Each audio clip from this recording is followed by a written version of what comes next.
Hello,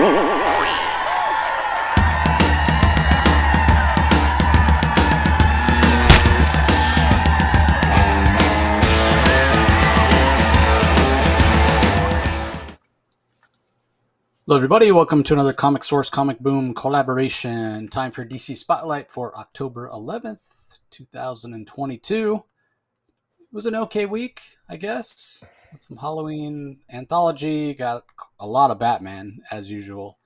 And we got a lot of news out of New York Comic Con, which I guess we should talk about that first. Some of it seems pretty exciting. I don't know. I guess we'll talk about it. We'll see what people have to say or people have to think. But yeah, real quick, Rocky, what'd you think of the week of books overall? But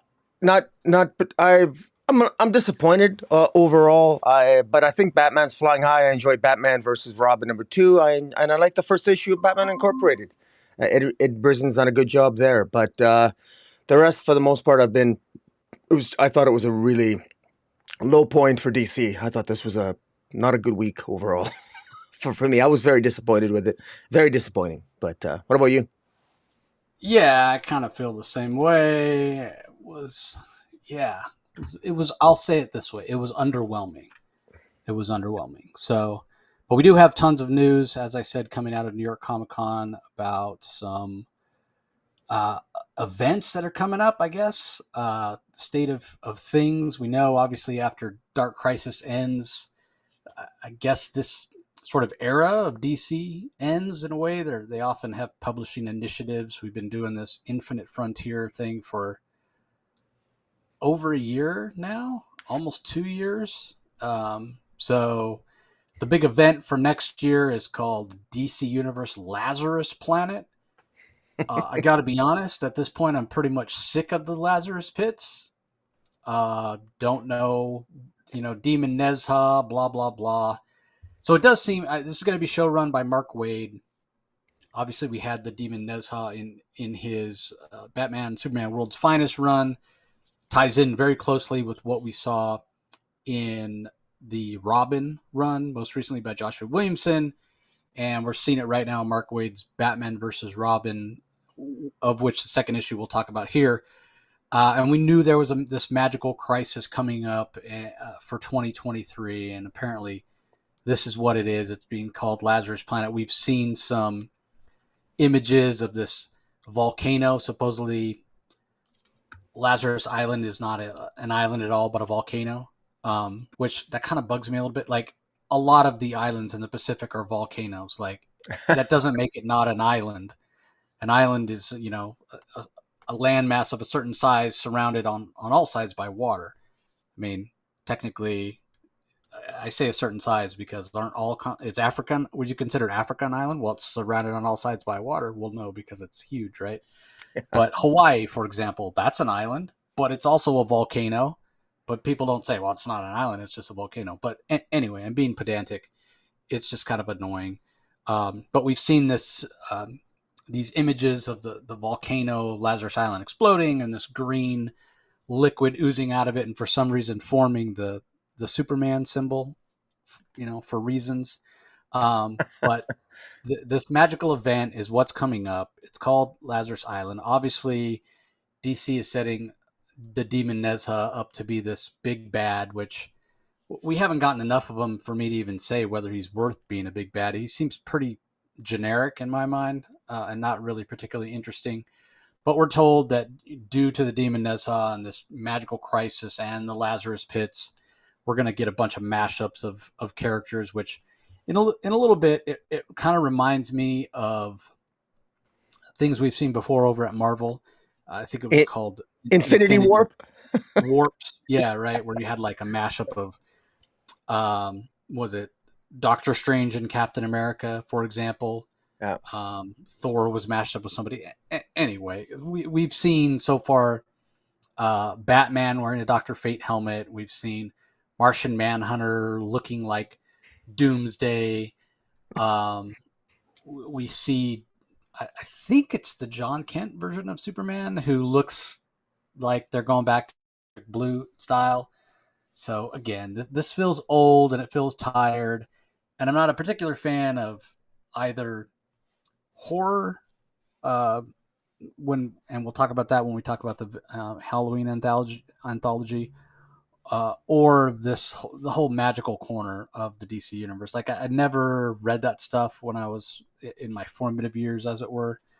Maybe that's why it doesn't have a special place in my heart. But it's not interesting to me. I'm more of a science fiction guy. I'm more of, hey, let me read about actual superheroes, not magic. Because at the end of the day, if you're a writer and you're writing a story about somebody who has magical powers, at any point you can just go, oh, magic, problem solved. So I don't know. I'm not excited about this. I'll be glad when it's over. I really hope it doesn't last the entire year. So far, we know we're getting Lazarus Planet Alpha, Lazarus Planet Assault on Krypton, Lazarus Planet We Were Once Gods, Lazarus Planet Legends Reborn, Lazarus Planet Next Evolution, Lazarus Planet Dark Fate, Lazarus Planet Omega, and um, all the issues that we've seen so far are all taking place in January and February. So hopefully it's over by then. I'm sure there's going to be a ton of tie-ins as well, but this all spins out of whatever Mark Waid's been building in World's Finest, like I said, and then the Batman versus Robin, which has its final issue, #4, in December. So, are you excited for this, Rocky? Am I just Well, being? well. Look, I am more excited than you, and excited might be too strong a word for it. But you know what? I was a little bit underwhelmed when I heard Mark Waid was going to go on World's Finest. Now I'm overwhelmed because I love it. And Mark Waid has impressed the hell out of me. And it's not just me, he's impressed a lot of us with his work on World's Finest. And I'm a little bit dismayed. And let me just give you a little slap on your wrist, and others who are maybe looking at Lazarus Planet with some pessimism, because hasn't Mark Waid earned our trust? Really?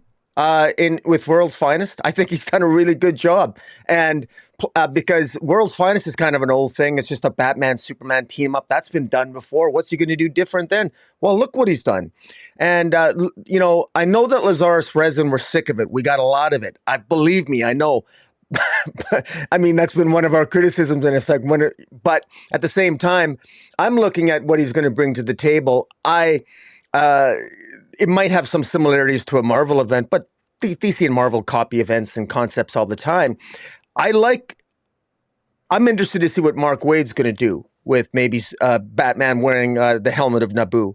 I'm interested in seeing what Mark Waid has to say about how it's likely to be temporary. Lazarus Planet, it's a volcano, it explodes, Lazarus resin all over the planet. What's going to happen with all the heroes? It will likely be temporary, but I like how it's distinguishing John Kent even further. It's some nice callbacks to Superman Blue. It's some nice callbacks to those of us that are crying for nostalgia. We're actually getting that with this. So part of me is, and I say this as criticism to myself as well, because I can be a cynical bastard when I want to be, believe me. But I think that they're listening. I think that they're giving us that, and when you combine Lazarus Planet with what we have, I'll let you talk about what maybe the Superman titles.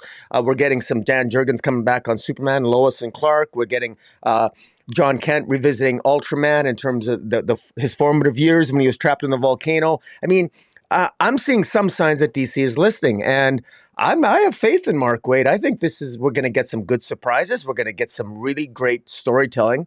And, you've called me out when I've been wrong before, and I'm hoping, so I'm hoping that I'm going to be right on this for my optimism. So I'll choose to be optimistic. Yeah, and that's fine. It very well may be that people that love what he's doing on World's Finest are going to love this. There's nothing wrong with World's Finest, but I'm not enjoying it anywhere near as much as you. It's Superman and Batman teamed up, and it's fine. It's a DC comic. Is it breaking new ground? Is it exciting? It's kind of just an average comic to me. I'm not loving it anywhere near as much as you. The Dan Moore art is pretty fantastic. That's the best thing I could say about it. And don't get me wrong, I'm a Mark Waid fan, but at this point, I'm enjoying what Mark Waid does outside of DC more than what he does inside DC or Marvel. Like, but in my mind, the best thing Mark Waid's ever done is Irredeemable. Absolutely love that series, and I'm excited. I'm excited for that. I'm excited for a follow up to Irredeemable, but excited for Mark Waid doing DC stuff, no. Unless they put him on Superman, I would be excited for that because he's never really done that. So, but yeah, I hope I'm wrong. I hope it's absolutely fantastic. So, what I do love though is the fact that based on who he's collaborating with, based on the fact he's done this before, this will be a really coherent DC event, unlike some recent events where things were kind of all over the place. So there is that. Batman news that was announced. Joe Quesada is going to be doing covers for the upcoming issues of Batman. Mike Hawthorne's going to be doing the interiors of Batman. I like Mike Hawthorne's art. I don't know if it's particularly suited to Batman. Jorge Jimenez is drawing a comic book for Netflix. God only knows what that is. I mean, I know that Mark Miller has a deal with Netflix to produce his comics, so maybe it's a Mark Miller book. I don't know, but Mike Hawthorne doing interiors and Joe Quesada on covers. So we'll see how that pans out. Chip Zdarsky seems to be pretty excited. Anything to add about that, Rock? Uh, Not really. I think you've. I've been enjoying Batman. I think Batman is. I've been enjoying Batman right now, and I'm loving Zardasky's Batman, and in fact, Batman is firing all cylinders right now, and in fact, Zardasky's Batman right now is the real true big event for DC as opposed to Dark Crisis with Failsafe storyline. Yeah, that's a good point.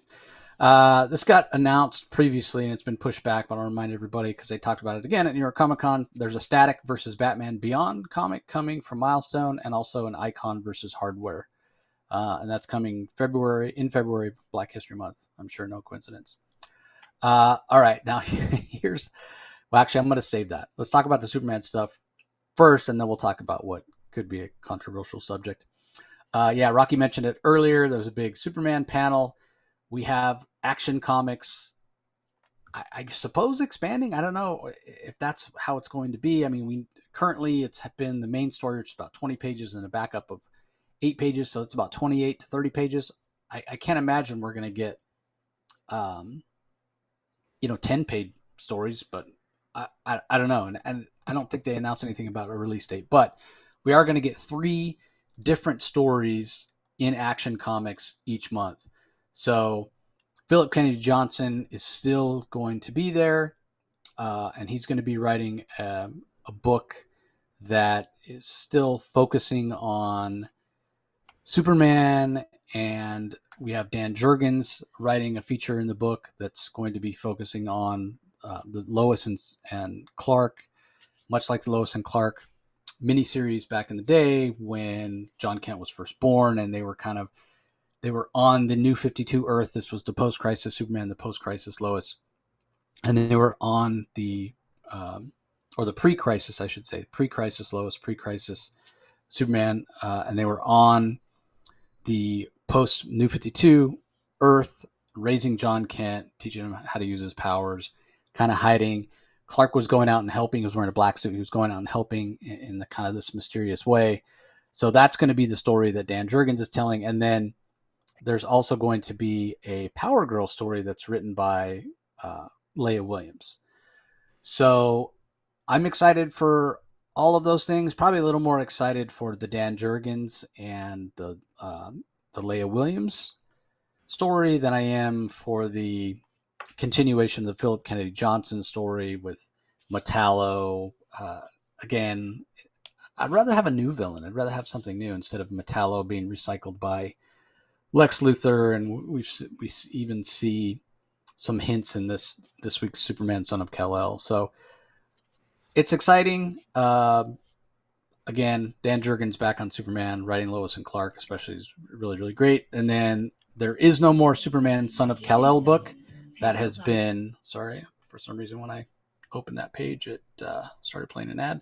But there is no more Superman Son of Kal-El book. It's been canceled. We have a Superman, the Return of the Superman title. That's going to be written by Joshua Williamson with art by Jamal Campbell. All I can say is I'm excited for that. However, Jamal Campbell doesn't have the greatest track record of turning his art on time, so I would expect the first arc to have his art in it, and then I imagine there'll be a bunch of fill-ins, and he'll do 1 or 2 more books in the first year issues, and that'll be the end of it.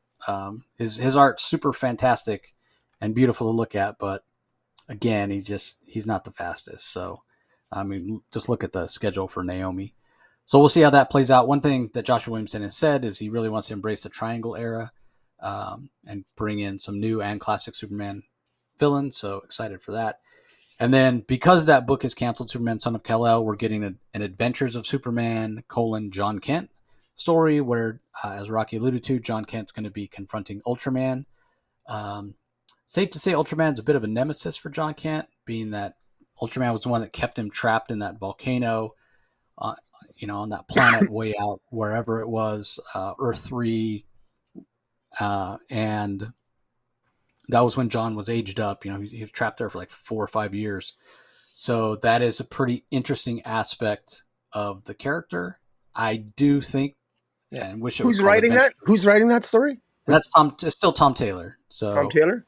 yeah, same writer, same creator. I think Cian Tormey is also the artist on that, if I'm not mistaken. Who Yeah. is the current artist?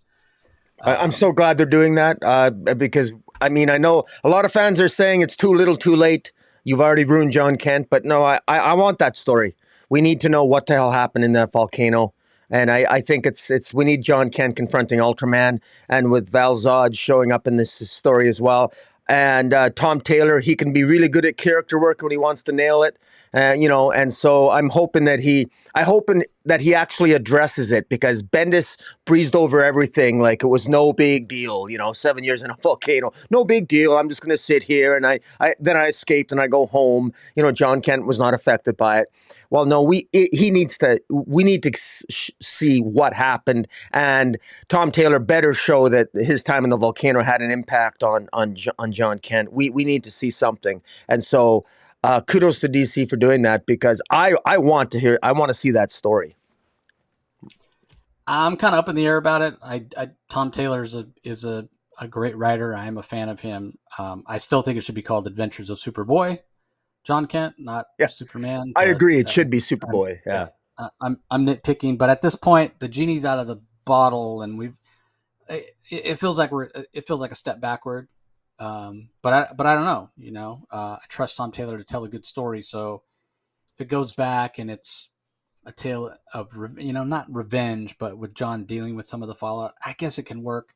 I do find it a little bit strange though, because DC definitely, as they so often do, they're trying to have their cake and eat it too, right? Like we're getting the return of the young John Kent in Yeah. that Jurgen story in Yeah. Action Comics, the flagship title. That's going Yeah. to be John Kent, 8, 9, 10 years old. The John Kent we all know and love, and then over here in Adventures of Superman John Kent, we're going to be getting the older John Kent confronting Ultraman. It can work, so I guess we'll have to wait and see. And then in This is between, this is 5G. That's what it is. We're getting multiple generational stories being told here at different time periods. So this reminds me a lot of what 5G was. We're just because we're getting Super Sons. We're getting a past story. We're getting current story. We're getting an expanded Superman family. Now we got like twins from twin Phalosian kids. We're getting a different Supergirl looks like a Superwoman. She doesn't even look like Supergirl anymore. I mean, it's just we got two identical looking Superboys, but with slightly different clothing. I mean, I got mixed feelings about all of this, really. But I'm not saying it can't be good, because Batman has a big family and we get a lot out of Batman. But I really hope that these Superman stories they nail the landing. And just the thing that put a smile on my face that I really hope hits is Power Girl. Power Girl is my favorite out of all of them.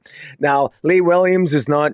I don't know. I haven't read a lot of her stuff. A lot of the people I speak to don't speak highly of Lee Williams, but in terms of her writing. But I'm hoping. I kind of like the cover to the Power Girl image, and so it looks kind of funny. So I'm actually looking forward to that the most, quite frankly, next to the Ultraman story with John Kent. yeah, I'm a big Leah Williams fan. I don't know who you're talking to, but she's a fantastic. She What brings did kind she of this. write? What did she write? What has she written? She's written a ton of stuff for Marvel for Yeah. their X-Men line, Marauders, and um, some of the Age of X-Men stuff. So she's got a very irreverent style, kind of similar to um, God, why am I drawing a blank? Kelly, the uh, the female writer who writes Captain Marvel. Kelly, the conic. No, not Kelly Oh Sue. no, Thompson, Yeah, Kelly Thompson. Yeah, Thompson. yeah. I'm thinking. So yeah, I'm a fan of Leia, and I think Power Girl's a perfect choice. Yeah, I think she'll nail Power Girl. So as far as the image that you had up there with new looks for a lot of these, I mean, these aren't, other than the Theologian twins, these aren't new characters. But I do like that they're getting everybody except Superman himself, who's in his classic iconic costume, even still has the underwear. Everybody else is, well, I guess Superboy's look, it's somewhat updated. It's almost a throwback to what his 90s look with the jacket. And obviously Supergirl looks way different. Um, John Kent looks way different. Um, but um, the Chinese Superman, I can't remember his name right now. He looks about the same. Natasha Irons looks the same. So it's kind of a mixed bag, I guess. Keenan Kong is the Yeah. Superman of China. So anyway, but I expect that to be based on what Joshua Williams said about his run and how he's embracing the triangle era. I expect this to be like this group, this image. That's probably one of the, maybe the first cover of Superman #1, right?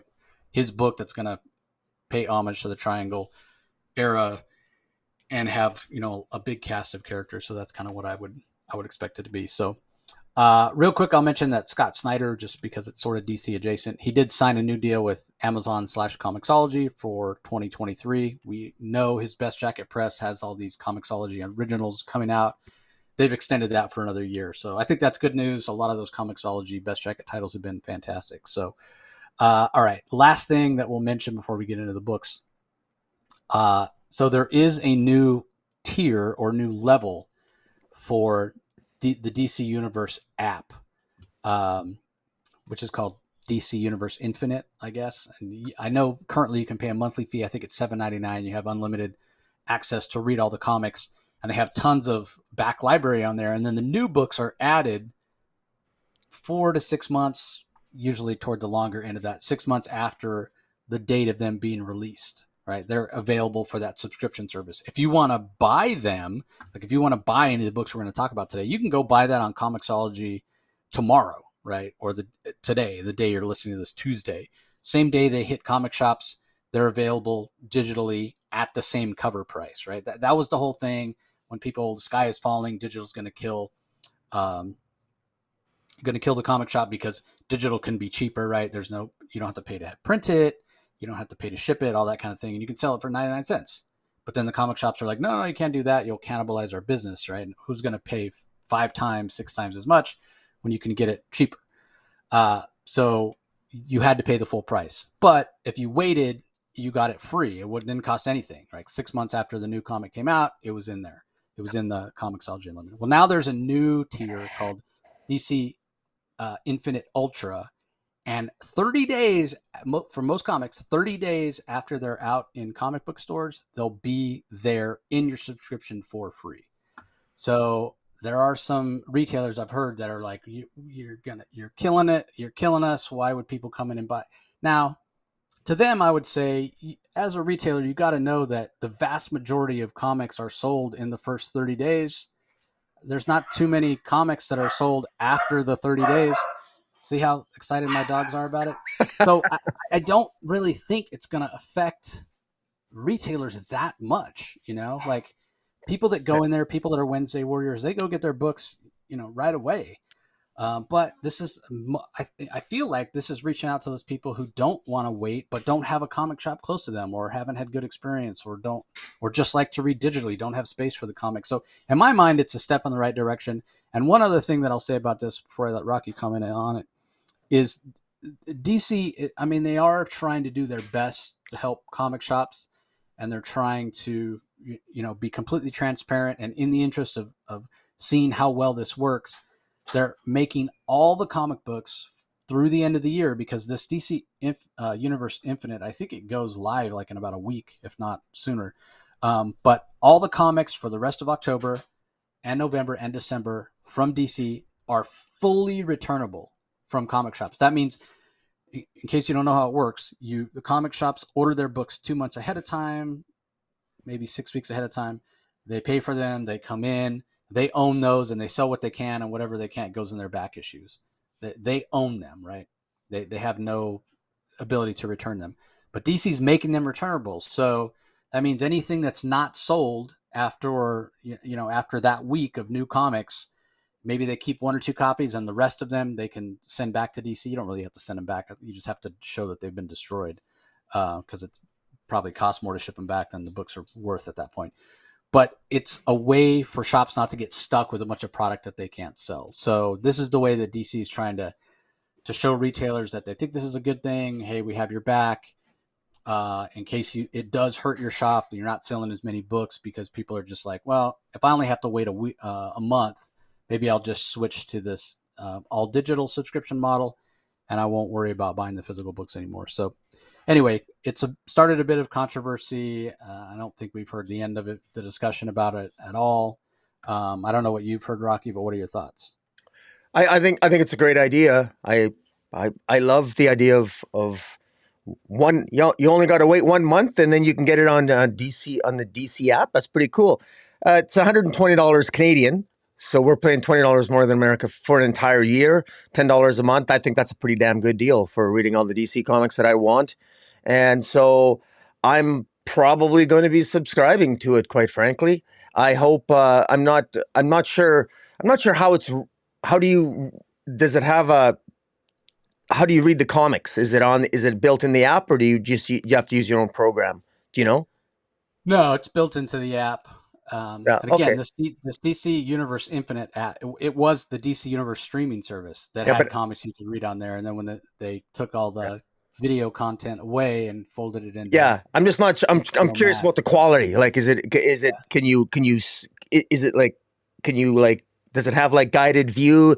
Can you get Yeah. a close up? Is it a quality reading app experience? Yeah, you could read it. If you got a giant 60-inch TV, you could be reading comics on a giant 60-inch Okay, because I mean, TV. I look forward to it then. Yeah, for sure. As for as for as for is this a good thing? The returnability with respect to retailers. My only comment is, that's probably sure it's a good thing, but the reason why I know retailers in my area have there's fewer and fewer DC comics on the shelf.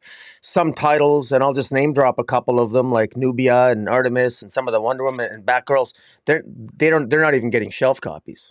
So, and why is that? It's because the retailers are perceiving that their customers are not interested in those titles, and they're buying less and less of them. And maybe that's unfair. And so maybe this is a good idea for DC to do this, saying, look, buy these titles that you're buying less of, put more of them on the stands, and hopefully more customers will give them a chance. And rightly so. I mean, just because it's just because I don't like them doesn't mean that other people won't it. And so I hope I hope it works out for DC, but at the same time, focus on the quality of the stories. And of course, we've just talked about what's coming up for DC, and hopefully things will really work out, and this will be a genuine kind of rejuvenation for DC, because it really needs it. Because while you and I have been fairly, for the most part, I think, as positive and optimistic as we can for DC over the last year, and we're also very honest in our reviews, and it's been hit and miss in some areas. And so, but hopefully there is a general feeling of that things are a little bit down at DC. So hopefully this will be sort of the kickstart, and it's DC having faith in retailers. It's DC giving something back. It's DC saying, look, you're gonna get comic books in 1 month. You only got to wait a month for a new comic. That's pretty damn good. And so you're building a good relationship with fans and potential readership. So kudos to DC.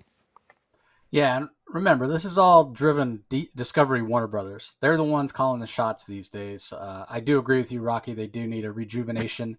You and I both agree, and we've talked about this before, that as the Superman titles go, so goes DC. So when the Superman titles are really good and people are excited and people are reading them and they're selling well, that seems to be the time that DC Comics they're in a good place. They're in a good era with quality storytelling. And I'm excited about these announcements. I do find it sort of telling that these are kind of the only big announcements. Like, really, the only Batman thing that came out of New York Comic Con was, hey, we're getting Joe Quesada covers and Mike Hawthorne.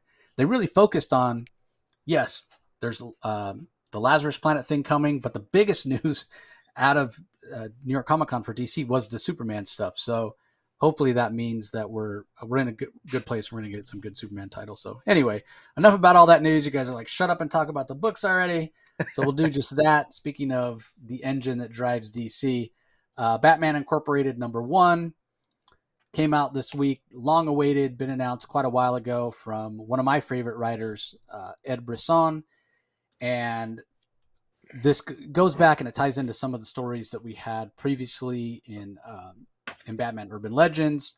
We know that Ghostmaker is the head of Batman Incorporated right now, which is kind of a little bit of a surprise, but this worked for me. So issue 1, No More Teachers. Ed Brisson is the writer, John Timms on art, Rex Locust on colors, Clayton Cowell on letters.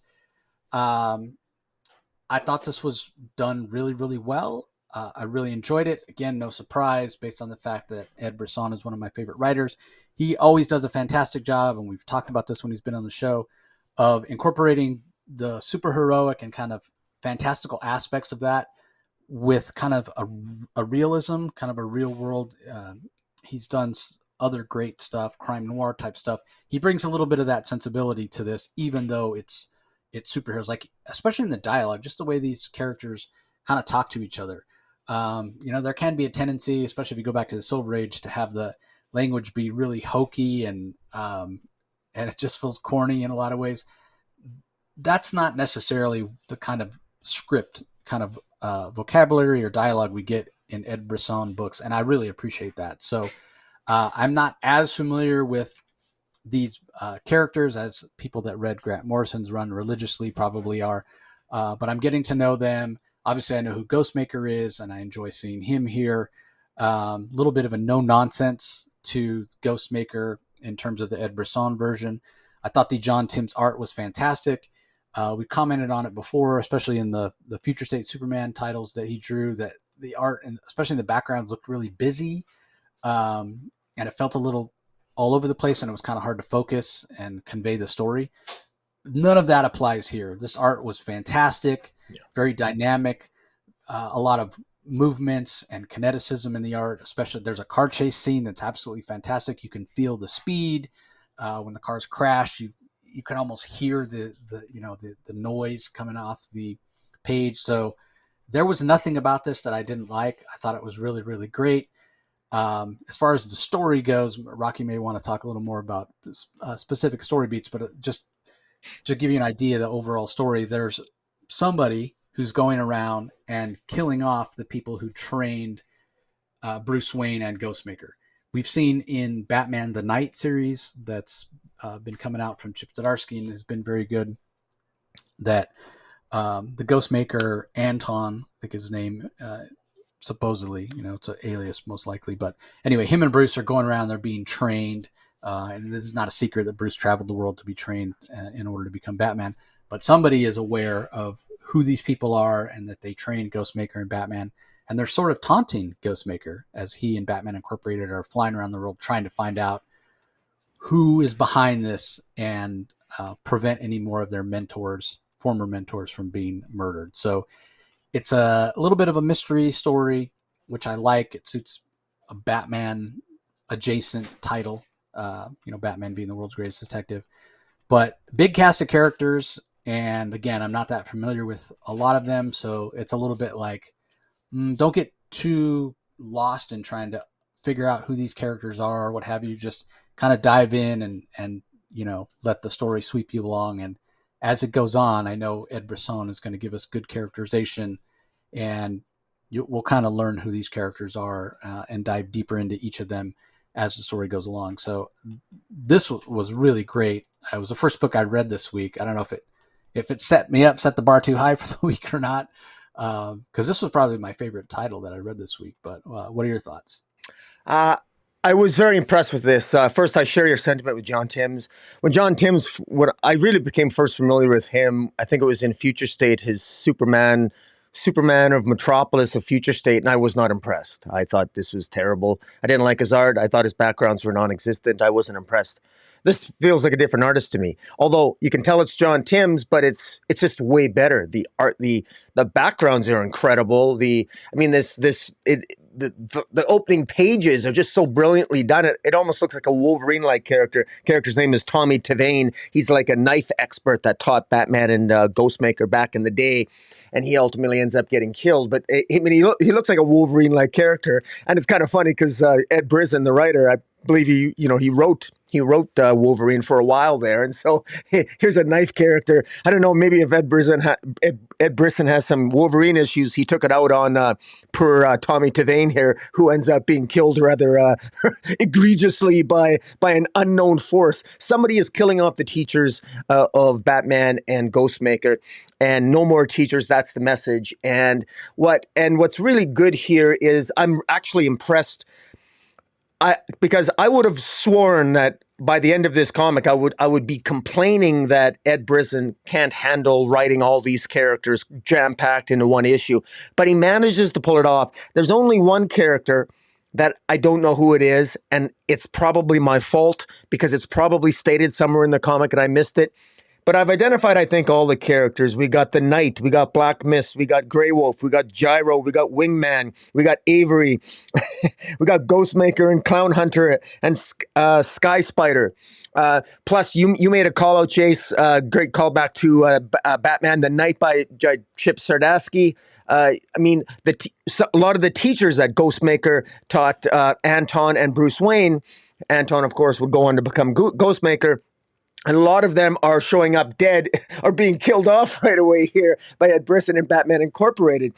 Tommy Tavane, who's an expert in knives. Don Miguel is an expert at driving vehicles, sort of like a Fast and Furious type character. Takashi Nakata was a martial artist that we saw in the early issues of Batman the Knight. There's Sky Spider, who was, I believe the Sky Spider was sort of like the older female Catwoman-like character, I believe. Yeah. And so she was in Batman the Knight. So I thought it was very well done. And the way it's orchestrated, sort of the mystery here, it's really good. And I like the fact that, I don't even want Batman to be in this comic. I love the fact that I don't miss Batman. I like that. And so high compliments to Ed Brisson. This was one of my, this is competing. This might be my pick of the week. It's between this and another one, quite frankly. But I was really impressed with this. And I actually went into this kind of cynical. And I thought, boy, am I ever happy that I'm happy. I think this was very well done. So hats off to Ed Brisson and John Timms. I'll happily eat my words, man. You're a better artist than I thought you were. Yeah. I've seen it. He did Harley back in the day, and his art was very good. But yeah, I don't know why his future. Maybe he just tried to dive too far into the kind of the cityscape of the future. Because that art really didn't work too well. Anyway, let's move on. Dark Crisis: Worlds Without a Justice League Green Arrow, which also co-stars Black Canary. There's 2 stories in here. The first one is written by Stephanie Phillips. We have pencils by Clayton Henry. The colors are by Marcelo Maiello, letters by Troy Petrie. And then there is a backup story also starring Green Arrow and Black Canary that's written by Dennis Culver with art by Nick Varela, colors by Romulo Fajardo Jr., and letters also by Troy Petrie. So what do you think of this? I didn't like it. Straight up, I didn't like it. Now, having said that, I recall that I believe it was like 6 months ago. I recall writer Stephanie Phillips saying that she got one of her dream jobs, and I believe she later referenced that she finally got to write Green Arrow, and of course I'm assuming that it was this particular title, and I'm just disappointed in this. Now, I'm disappointed first of all for reasons that probably aren't Stephanie Phillips' fault, because it's this whole thing. I disagree respectfully with Joshua Williamson and the premise of these World Without a Justice League. The whole premise of this being Green Arrow was killed by Doomsday along with the rest of the Justice League, and him and Black Canary are on these prison worlds where they're living out their best their best worlds, or they can create in their minds that their best version of their world. I think that's the premise, and this premise is restated at the beginning, and each world has been created from the innermost hopes of the Justice League. There's just no way you're going to convince me that none of these stories, in my view, reflect the innermost hopes of either Oliver Queen or Black Canary, other than the fact that they love each other and their love bonds them. And in the backup story, Pariah acknowledges their deep and abiding love for each other, and that's what makes Black Canary and Green Arrow stand out as members of the Justice League, is that they love each other and that they're not just teammates, they're lovers. And so he basically makes some offhanded comment about their love making their prison world a little bit different. And it's and to what effect? The lead story by Stephanie Phillips here is, it has all the tropes. It's tropey, it's derivative, it's, I guess, what you can expect. Let me give this compliment. If you love Green Arrow and you're a shipper, you love Dinah Lance and Oliver Queen expressing their love for each other, meeting for the first time and remembering each other in this opening story like they do here, and remembering each other and remembering their love for each other, and that love winning through at the end of the day, and as the world falls apart around them, their so-called dream world, which they can't possibly have dreamt this world up because it's a horrific world.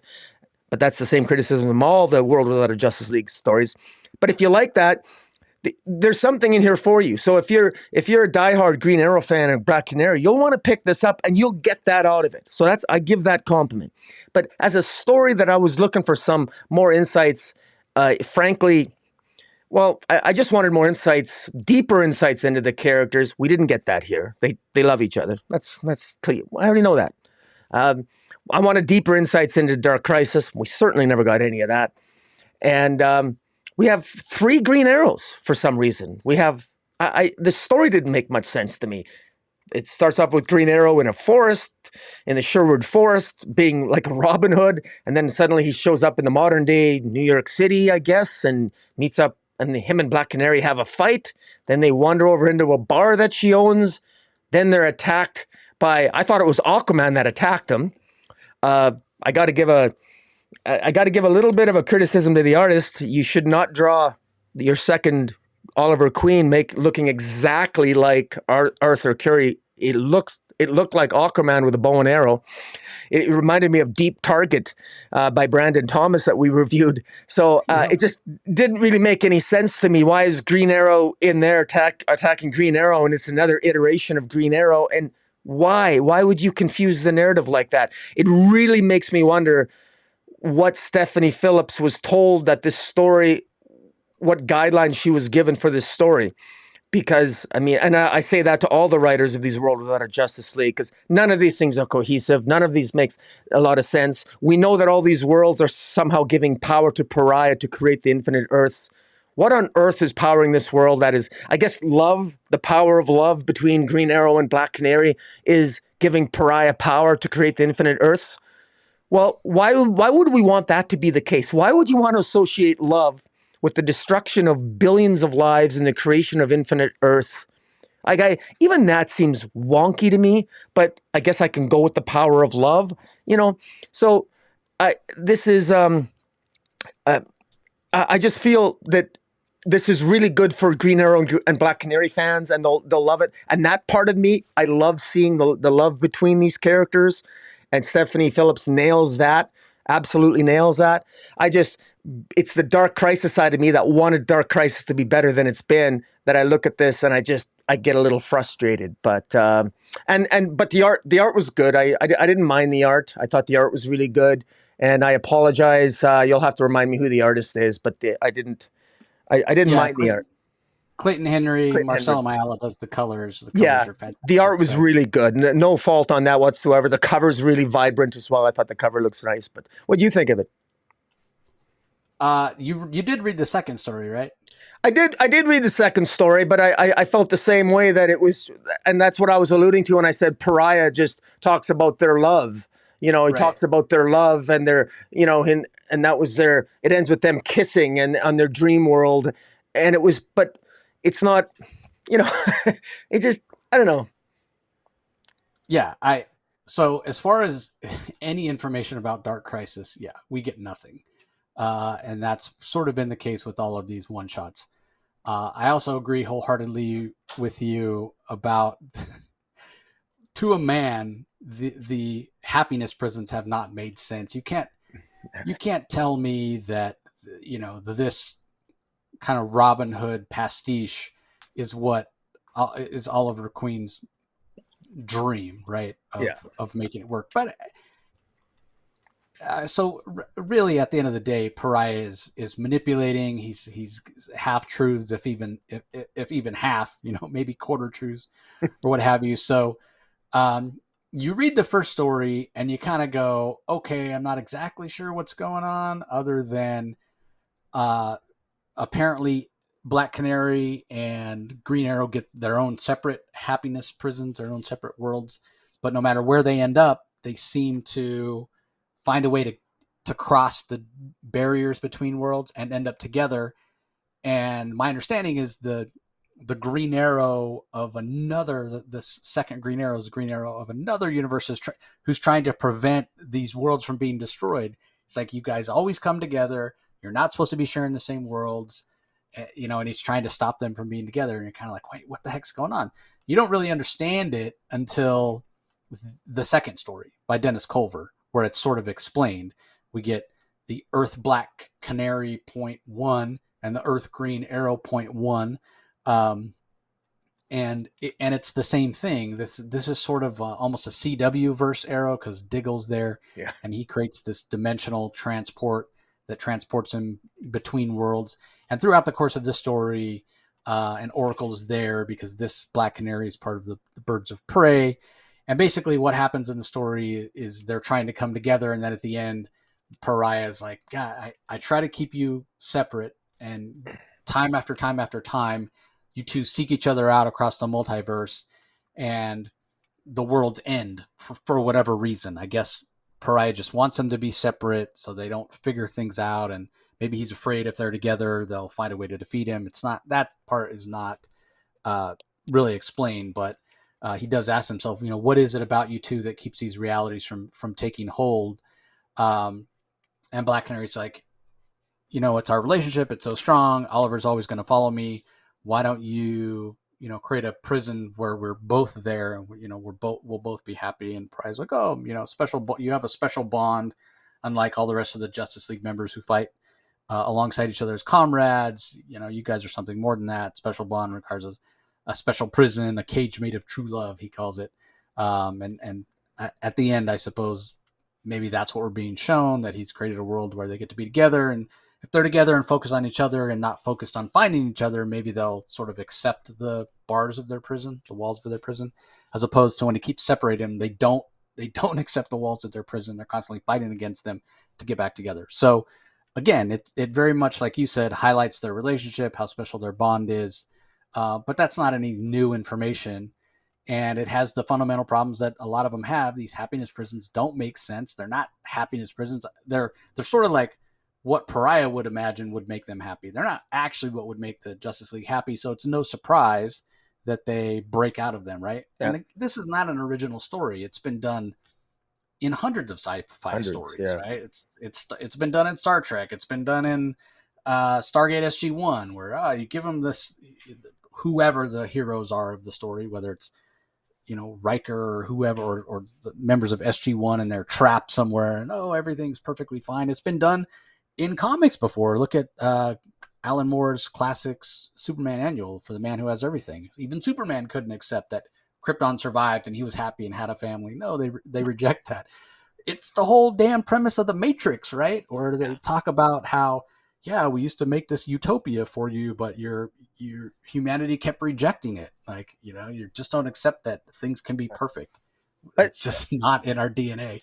This isn't a new idea. So what's to be offered from this book other than, hey, Black Canary and Green Arrow really love each other, and they're going to find each other even across the uh, the vast multiverse. They're going to find a way to come back together. There is some power in that. There is something about that I like.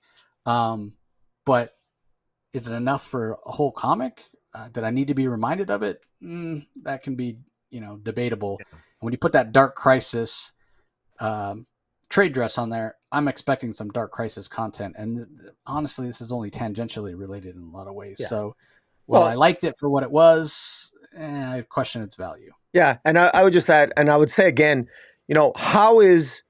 who cares what happens with any of these heroes in their prison worlds if they're creating energy for Pariah's machine? Who cares what's happening in the prison world? It's still a prison. Like, who cares if they destroy themselves in their prison world? Or if they don't, it's still creating energy. So why does Pariah care? Like, this is what's not explained in the larger narrative of Dark Crisis. And it's just, I know, I'm not nitpicking. It bothers me, and I'm not the only one it bothers. And anyways, but I mean, as a love story, look, again, I don't want to, I appreciate it for the love story, and I love these characters, but I just wish it had a little bit more relation to the actual Dark Crisis in general. But yeah, and to your point, yeah, they're creating energy regardless, so who cares? And also, they're going to break out, and we all know they're going to break out. So, but again, just to play devil's advocate, if we weren't shown what happened in these worlds or where they were, we would be we'd be complaining. Well, they went away, and we were told they're in a prison. We don't get to see that. Now they're back. So. We're fans. We're never satisfied. What can you do? Mm-hmm. Okay. Up next, Future State Gotham. Oh my God. Oh. So Future State Gotham, this is the last issue, and that's going to be the most Thank positive. God. Thing. Thank That's God. going to be the most positive thing I could say about this issue. Oh. Batman at War, Part 6, Last Batman Standing, written by Dennis Culver, art by Justin Greenwood, colors by Brad Simpson, lettered by Troy Petrie. So this ended up being an okay story. Was it worth the time that I spent to read it? Not really. This issue has a lot of the same problems that we've talked about throughout. There's too many characters. It's too confusing. You can figure out what's going on, but even if you spend the effort to understand who everybody is and what's going on, you're still, at least I ended up feeling underwhelmed by it. I don't know who Justin Greenwood is. And I'm sure on the right type of story, his art could be fantastic, but to bring in somebody like this to do the final issue. And, I guess in a way it showed that the previous artist on it, Milano Giannis,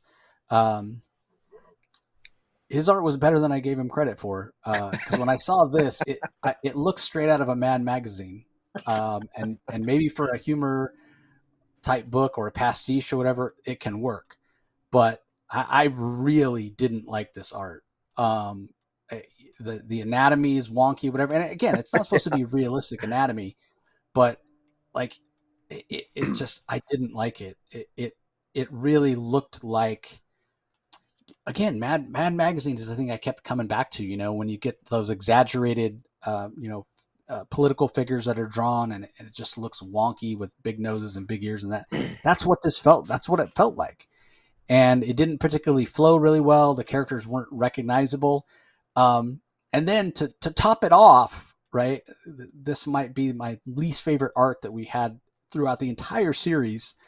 They go through the trouble of coloring the art for the last few pages after the big climax of the story. I know. And we've been asking all along for the art to be colored, but they picked this artist, the worst artist that's been on in terms of style that's been on the book, and then they color it. Oh, man. So you're calling even more attention to how wonky this art is. But why do you think that is? Do you think was there, because I never really got much out of the story. Do you think that the coloring in the middle of the story was meant to convey a transition to a different day? Like, do you think the coloring added, was it very specific? Was it a specific reason for it story wise? Because I never really got that sense. But yeah, I mean, based on the fact that it changed right when it had the big climactic moment, I think they were going for impact. Oh, look, at the moment of Gotham, future state version of Gotham regaining its freedom,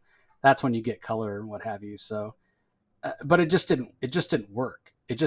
And in terms of the story, it got kind of interesting, and then it got a little confusing with just too many different Batmen. And again, I think it was supposed to land with this gravitas and this feeling of impending doom, because you find out that the evil spirit that's that has taken over Damian is the spirit of Joe Chill, right? Oh no, Joe Yeah. Chill. He talks about being the one that created Batman, and it's like, who cares? Joe Chill to me, I liked it better when it was an anonymous, because he's more of a symbol of crime in Gotham City as opposed to one person. It's Yeah. not like Joe Chill was this evil, diabolical genius. He's just a guy down on his luck who turned to crime. So that part was just kind of, oh my God, really? And the other part of it, and I didn't have an issue at any point with any of the scripting or dialogue or vocabulary in this series at all, at any point until this issue. And I sort of feel like Dennis Culver was influenced by the style of art, and it was a step down in my mind in terms of the scripting and the dialogue. So, yeah, didn't like it. Just so wonky to now we finally get color. It's just Yeah. the backup story is by Cliff Chang, was really fantastic. Again, it's a reprint from Batman Black and White that didn't necessarily need to be reprinted, but at least they pulled one all the way back from 2014 that deals with Clayface and Robin, the Dick Grayson Robin, early on in his career. So that's a good story. It was a good story back when I read it in 2014. Is it worth buying this book to have it? No, go buy the Batman Black and White collection. You can read that, or get DC Universe Infinite. It's probably on there. But yeah, anything else that you want to add about this issue, Rock? Not really. No, I just skim read it. This thing is a mercy kill. It is DC did not do its readers any favors, as far as I'm concerned, or itself any favors by continuing to publish this comic book. I mean, it actually was, to me, it was a reminder of how bad Future State was overall as a storyline. Even though it had some, you and I enjoyed some Future State issues for individual one shots of a potential future, but that was a terrible future, and this was a constant reminder in terrible black and white manga-like style that it wasn't over at some part of the DC universe. And I hate to put it that way, but that's how I felt. I felt revulsion toward it as the mere existence of it in a meta sense. And then then the story was wonky as hell. It became a story about Batman at war as opposed to being a story about saving the future of Gotham City. And it just completely lost itself. And I just thought it was just wrong and wrong-headed on multiple levels. But, I don't know. It is what it is, but I'm so glad it's over. Goodbye and good riddance. Fair enough. Okay, up next we have Batman versus Robin, issue number 2. This is from the aforementioned Mark Waid. So many covers on this. Mahmoud Azrar is the artist, Jordi Belair on colors, Steve Wands on letters. This is chapter 2. It's called Bewitched. And oh man, mixing Batman with the magical corner of the DCU. How's that working for you, Rocky? I'm loving it, man. I have to say I'm loving it, and it's probably not surprising that I'm really enjoying it because I'm also. It's one of the reasons why I'm optimistic about Lazarus Planet is because I love World's Finest. I enjoyed Robin. I think that the way Robin ended with Joshua Williamson, even though I'm hard on Joshua Williamson on Dark Crisis, I loved his Robin. He made me like Damian again. And unlike you and I we have different views. Not that we disagree. We have different views about Damian becoming bad again. Damian's possessed by the devil Nezha. I don't know. I don't have a problem with that. I love Mark Waid's knowledge of the DC universe. The way Robin ended, it ended with him. The Robin series ends with him releasing the devil Nezha, and that series of events is actually shown to Batman in this issue as him and Alfred enter the House of Mystery and are shown different excerpts in terms of the past, in terms of what went on, in terms of the history of the Devil Nezha, the history and an actual origin for the Lazarus resin, for the Lazarus liquid itself. I think this is all very timely, and frankly, it's not been done before. And it's a little frustrating because DC spent all bloody year long making so much out of Lazarus resin and making a big deal out of it. And now we've got this, it's leading into Lazarus Planet. But I really like the fact that this to me is delving into the DC Universe magical realm in a way that's in a more interesting way than I think has even been done even under Ram V in Justice League Dark. This is very. I love what Mark Waid did with Zatanna. I love with how he's introducing Zor and Clarion the Witch Boy, Black Ellis being manipulated by the Devil Nizha to suck up the magic out of the cloak of Ragman and feed it into the helmet of Naboo, which we know ultimately will likely be worn by Batman to help defeat the Devil Nizha. There are so many interesting little tidbits here. Easter eggs, just it's Batman confronting Felix Faust, who is losing control of his magic because Devil Nizha being brought into this realm and released. Is causing havoc in the world of magic, and everyone's feeling it. And Batman even risks his life trying to save the Felix Faust here. This is Batman at the top of his game, and he's pissed off. And he's pissed off the Devil Nizha.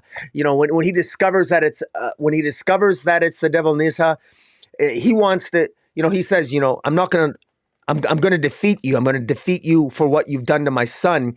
And I love incorporating the House of Mystery, and we see Cain and Abel and all the stuff from the classic lore. I mean, for guys like me, who just love DC, grew up on DC, there's all kinds of callbacks to DC comics we used to read back in the 80s and the 80s in particular, the late 70s to through mid 80s. This is a dream for me, and I really like it. And it's all being incorporated into a story that I know is going to be interesting. And not only while all this is happening, we see Batman as he's going through the various rooms in the House of Mystery. He has seen. There's a good recap. It's Mark Waid brilliantly is using the House of Mystery to create a recap for those people who may not have read The World's Finest, that may not have read Robin, that may not have known the significance of the events of Robin and the team and his teammates and his new friends on Lazarus Island defeating the demon at the end. And by defeating the demon, that was the demon that Mother Soul was going to use to release the Devil Nizha, but instead ended up using Damien because of Damien's bloodline, his linkage to the demon Nizha. So I thought this was so well done and crammed into all these pages. And we have great dialogue. We have all these moments where Batman himself, we forget Damien never told Batman what the hell happened on Lazarus Island. Batman is shocked. And Batman, oh my God, this is the demon Nizha. I mean, Batman's the sort of discovering this for the first time, and it's all, you know, we're all aware of this, and for once we're ahead of Batman. Batman's usually a character that's ahead of the reader. This was sort of flips that on its head, and I like the fact that this is, you know, Batman getting up to speed as to what the hell's going on, and I think it's very well done, and I really. I strongly recommend this. In fact, as I'm talking about it, I love Batman Incorporated. This is my new pick of the week because it was down between Batman Incorporated or Batman v Robin #2. I just absolutely enjoyed this. And to know that at the end of this will likely lead into Lazarus Planet. And because we've learned something about the significance of the Lazarus resin. This Lazarus resin was actually the liquid that was created in part by the Devil Nizha, his father's tears when a king. Remember the origin of the Devil Nizha. His father was so upset at the loss of his son. He learned the secret of immortality and combined with his own tears created the Lazarus resin, and that ultimately resurrected his son, who ended up killing him and becoming the Devil Nizha. I think that's a cool origin. I like that. And we that gets flushed out in this issue. And so this is establishing, this is a hugely significant issue, I think, is reestablishing and revitalizing something that we thought we knew of before, namely the Lazarus pits, in a way that I think makes it more exciting. And so I'm really happy with this. What about you? Yeah, I have mixed feelings about giving us an origin for the Lazarus Pits. Sometimes it's okay just to have something and not have it explained, but I get it in terms of, you know, writers wanting to tell new stories, and you look around, everything's been done 1,000 times. What's left to do that's new? So credit Mark Waid for that. It is sort of an interesting thing to focus on. As far as the story itself, like I said, I'm not a big fan of the magical users of the DCU. So having Batman and tying it into the magical users and Lazarus Planet coming next year, it's a bit underwhelming. Plus, this is a very Damian focused story, and again, anybody who's listened to the podcast for a long time knows I'm not a big fan of Damian, but I thought Joshua Williamson did a great job of making him likable and evolving the character. Now he's possessed. He's doing evil things. It's a reminder of Damien the bad guy, Damien the antichrist, prophecy of being the antichrist, evil. And we're going to get more of this later in this very episode. I'm sick of it, to be honest with you. This whole idea that Damien is going to be this horrible person that's so powerful. He's going to bring, about the downfall of DCU. Like we've seen it in any number of stories and anthologies where we got some post-apocalyptic Gotham City or DC universe, and it's all because of Damien. He's the Batman 666. Damien doesn't even have any superpowers. At the end of the day, I'm over it. If Damien really becomes that evil, Superman, why don't you fly up into orbit and just zap the guy with your heat ray, your heat vision, from 10 miles up, nuke the site from orbit. It's the only way to be sure. This idea of Damien is so powerful. I'm over it. I'm done. I don't care. I don't care about Damien. I don't care about Lazarus Pitts. I don't care about Ra's al Ghul. It's like, hey, the only way this could be worse is if it was focused on Joker. I don't understand this tendency for DC editorial to get fixated on one particular aspect of the Batman's Rogues Gallery for years. For years, it was the Joker, and now it's Lazarus Pitts and Ra's al Ghul. Like, remember back in the '90s and early 2000s when we would read an arc of Batman and it would be the Riddler, and the next arc would be the Calendar Man, and the next arc would be Two-Face, and the next arc would be Penguin, and the next arc would be you know what I mean? Like, you have this fantastically rich Rogues Gallery. The argument could be made, maybe the best Rogues Gallery in all of comics. I think it's a toss-up between Batman and Spider-Man that have the best villains. So why do we fixate on just one until we get so much of it? Like, I'm sick of it, right? It's like having this giant buffet of all these great dishes and telling somebody you can only eat that one thing. And you eat it until you get so sick of it, you don't want any more of it. So, yeah, again, Mark Waid bringing some new stuff here? Yeah, it looks like he's bringing some stuff. It looks like it's going to be the magical side of the DC universe. Well, that doesn't really interest me. And I'm sick of Lazarus Pitts, and I'm sick of Lazarus Resonant, and I'm sick of Damian Wayne. So, in that way, this was never going to really work for me. But there was one redeeming quality that pulled me into the story that I really enjoyed right from the start. This was the return of Alfred Pennyworth, one of my favorite characters, who returned mysteriously. And I love the interaction between Batman and Alfred that we've got throughout the first issue and the second issue. And it felt like as Batman is trying to unravel this mystery and find out, he again, like to Rocky, what Rocky's had said about us knowing it's the demon Nezha behind everything, Batman himself doesn't. And him and Alfred are trying to figure it out. And it was a little buddy cop feel. And it was great. And then at the end of this particular issue, I even got that rug pulled out from under me.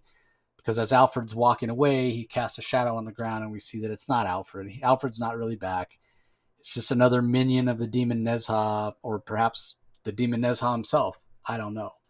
Does that mean Alfred's not going to come back? No, Alfred's still going to come back at some point, maybe to be after Dark Crisis or whatever. He's too important of a character not to come back. But my favorite aspect of the story, the one part of the story that was working for me, has been taken away. So, yeah. Well, we don't. Thing is, we don't know that, right? I mean, we don't know. Why is he casting? Alfred might be alive and still possessed, right?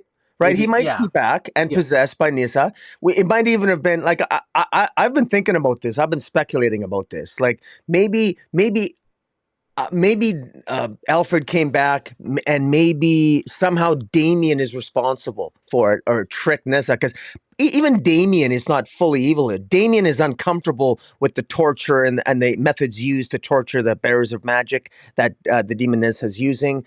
So Damien is not full. He knows that this is wrong. Damien is up to something too. And Mark Waid, he's done it with. He's got something up his sleeve. This is misdirection. I think Alfred's back, and I think Mark Waid knows what he's doing. And I don't know. I would tell people, come on, man, have more faith in Mark Waid than this. I think this is going to be. I think this is going to end up being a. You know, he's teasing it. He's taking the carrot. This is Mark Waid dangling the carrot, pulling it away, and then dangling it again. So have a See, little faith. okay, have faith in what? Like, okay, so at the end, I'm gonna like the last 3 pages of the story. I don't care. I don't care. If I end up liking the last 3 pages of the story, I still had to read a bunch of crap I didn't like. So I get your whole have faith in Mark Waid kind of thing, right? Oh, he's gonna flip it around and in the end it'll be good. I still had to read a bunch of stuff that I didn't think was good. You know what I'm saying? Like, Yeah. everybody says, oh, don't necessarily celebrate the ending. You got to celebrate the journey. I don't like the journey I'm on. Whether or not the final page gets me to where I want to be, hey, great, I'm happy for that. Let me read what comes next, because now I'm at the place I Well, want to fair be. enough. I'll But tell if you I what. You don't can enjoy, drive. I'll be in the passenger side enjoying the journey, and you can drive. yeah, there you go, 100%. I'm glad that you like this. I'm glad there's people out there that like it.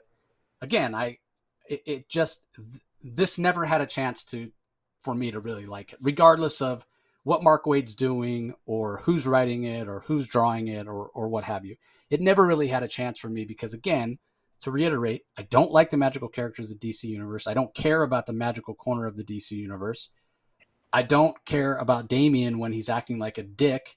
And I don't care about Lazarus Pits, and I'm over Lazarus Pits and Ra's al Ghul. So, like, this is just not for me. This is not for me. Yeah. I'm over it. I'm over it and done. So if you're enjoying it, hey, great.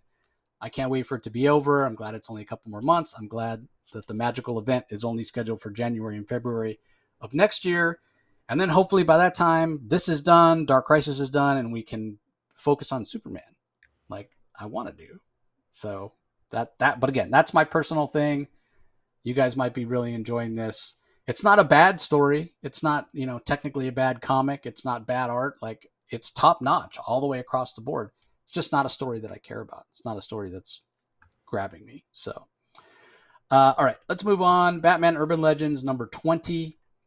4 different stories in here. We got Batman and Castle Arkham, written by Jim Zub. Max Dunbar is the artist. Romulo Fardo Jr. on colors. Joshua Reed on letters.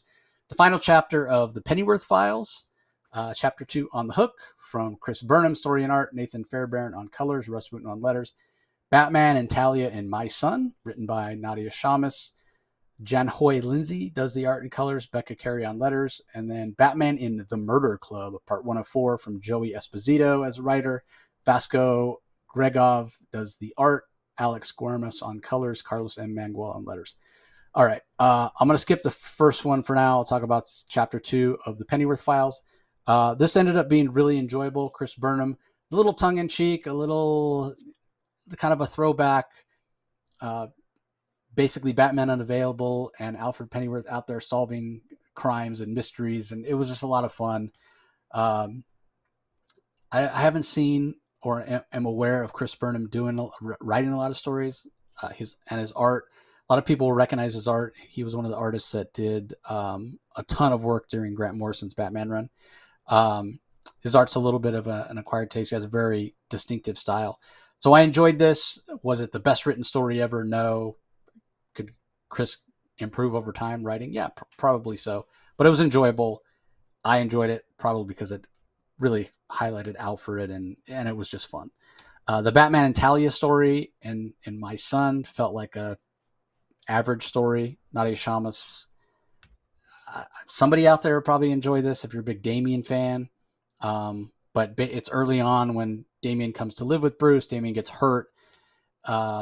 And Talia shows up and there's a fight between her and Batman. It's very cliched, nothing new here, no new ground covered, just kind of like, The Murder Club by Joey Esposito. I thought this was very well done. The Vasco Gregev art is fantastic. Part 1 of 4. There's hints, there's clues. I know by the time we get through all 4 stories, I'm going to go back and reread and be able to see the seeds that are planted. Again, very much a mystery. Somebody's going around killing members of the Gotham City kind of high society, the kind of rich upper crust of Gotham society. And we get some clues of who might be behind it. It's done very, very well. The art is fantastic. We've seen Joey Esposito do some things in anthologies previously. I think he even previously wrote a couple of things in Batman Urban Legends. Nothing has risen to this quality. I was really blown away. Like, I didn't even get through the whole story, and I had to go back and remind myself who was the writer and who was the artist. That's how good this is. So I was really, really impressed. I'm very much looking forward to parts 2, 3, and 4 of Murder Club. So in my mind, the quality of this story, the last story in the book, is worth the price of admission on its own. That being said, the first story, Castle Arkham by Jim Zub and Max Dunbar, is also excellent. It's this almost like steampunk like version, or maybe like Van Helsing, vampire hunter type story, where Bruce Wayne is a legacy character for the Order of the Bat. His grandfather came over on a ship and built a house, built a mansion or what have you in Gotham City, and discovered a cave beneath it that had monsters and became a monster hunter family. Passed that on to his son Thomas. Thomas in turn passed it on to his son Bruce. And there's way more to it than that. But this is a done in one story, but it's so complete, and it's such a different world, alternate sort of reality, kind of along the same lines of DC versus Vampires or Deceased or Dark Knights of Steel. But the difference between this Castle Arkham and the city of Gotham is not even called Gotham; it's called Arkham, which is also really, really cool.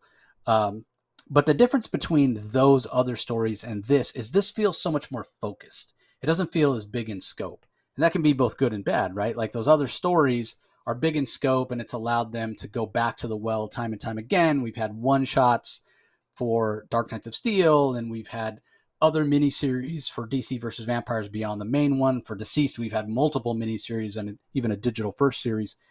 This is a little bit more focused, and it doesn't feel like the greater world of this Castle Arkham story really needs to be explored. I'm sure it can be. At some point, we can see whatever the version of Metropolis is at some point, and the monsters that might live there. But it doesn't feel necessary. This feels very focused on Gotham and Arkham itself. And typically, I'm not a big fan of those Elseworlds, for lack of a better term, to pull that phrase from way back when. But it's been a long time since I've been this engaged and really wanted to read more. Like, I just thought the way the characters are introduced by Zub, the way the world is introduced, it's a very likable Bruce Wayne who's clearly vulnerable.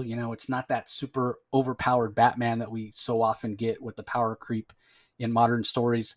So I was really, really impressed by this. I think that we haven't had two such high quality stories in Batman Urban Legends since it first launched, when we had the Zardarsky Red Hood story and the Matthew Rosenberg Grifter story. Like those two stories were such high quality when it launched.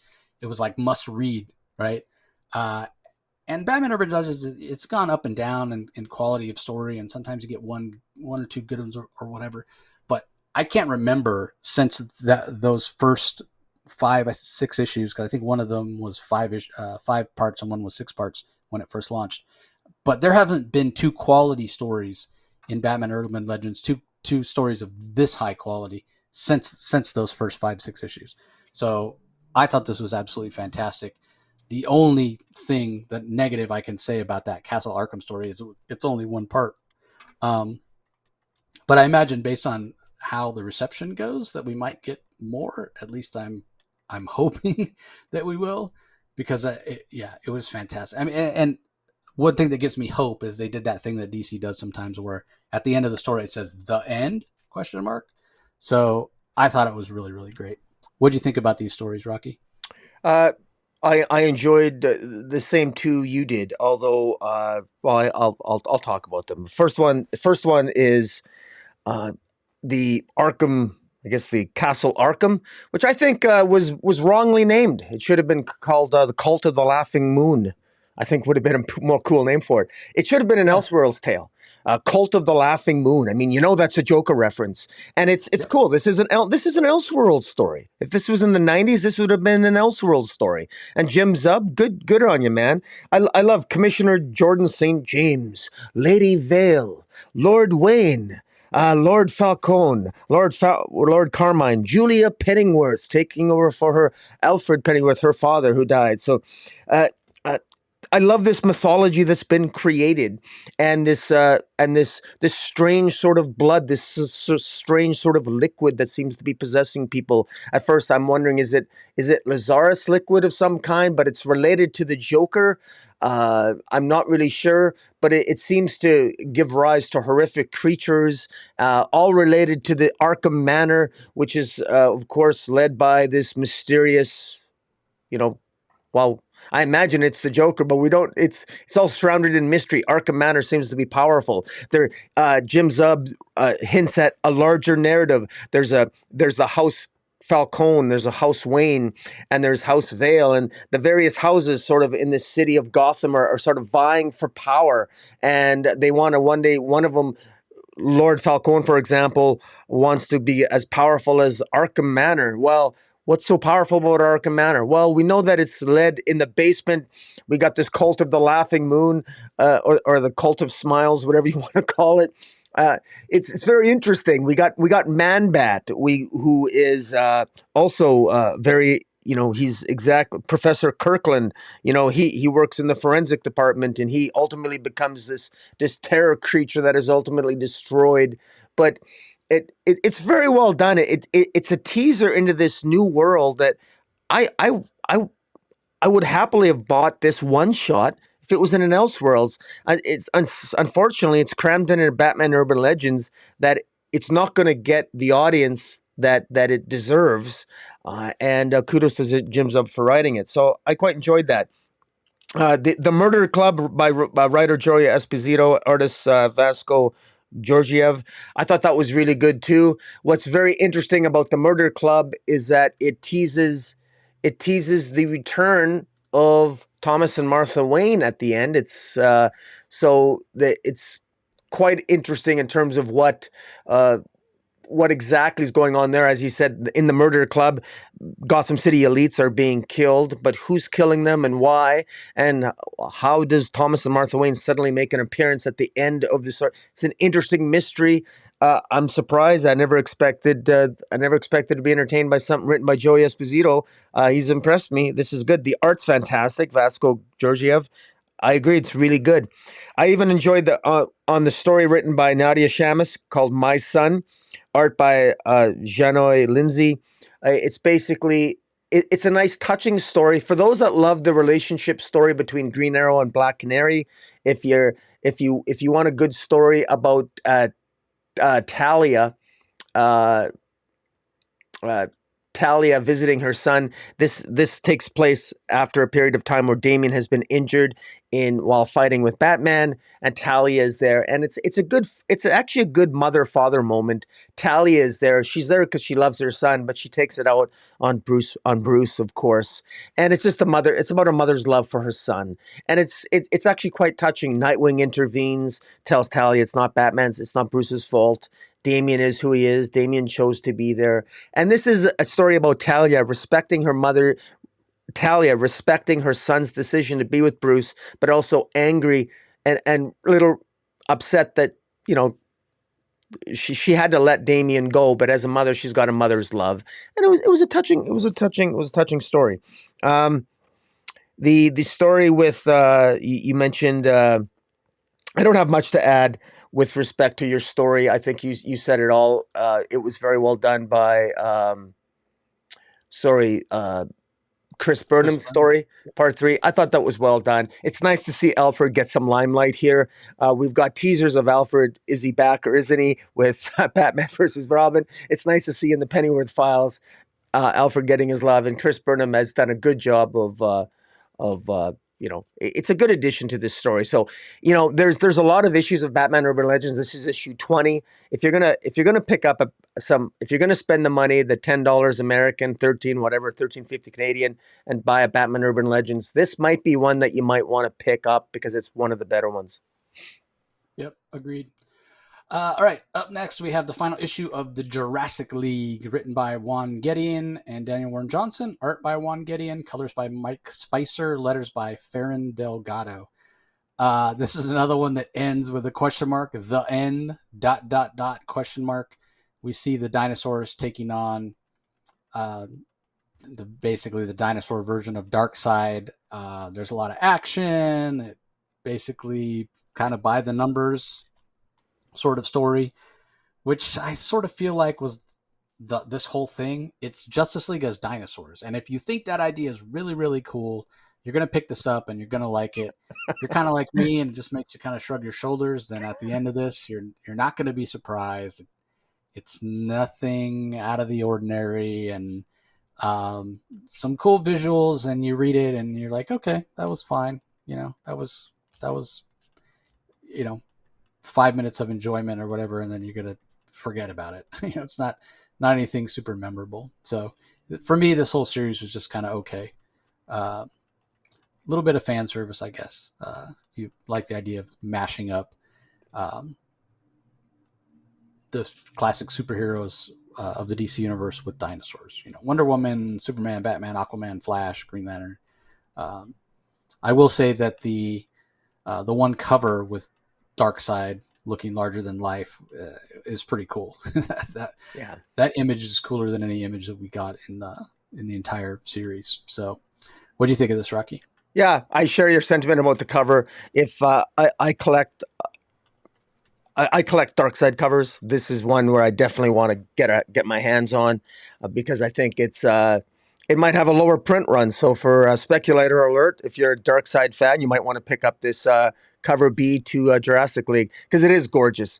And this whole thing about the concept is so straightforward. This is a comic book. This comic is not trying to be anything.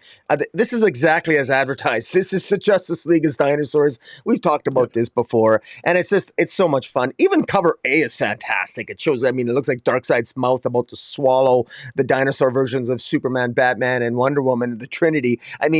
This is just and the story here is decent. This is a good old-fashioned. This is a good Justice League story. Justice League prevails at the end. Ultimately, they defeat the forces of Darkseid and Joker, Lizard, and all the various. The Justice League comes together. This is the definitive origin of how the Jurassic League came together to defeat a common enemy, Darkseid. And it looks like this is not going to be the last time we see the Jurassic League. Apparently, it's going to be part of the dawn of the DC universe moving forward. Apparently, from reading future solicits, this is something that they have their own Earth, their own universe. And so this isn't going to be the last we see of them. One has to wonder if perhaps at some point we might even see an animated cartoon of some kind for this series. Who knows? And and this is well. Go ahead. Did you read Spider-Ham back in the day? I did, yeah. I got the, I got that. Yeah, I got the series.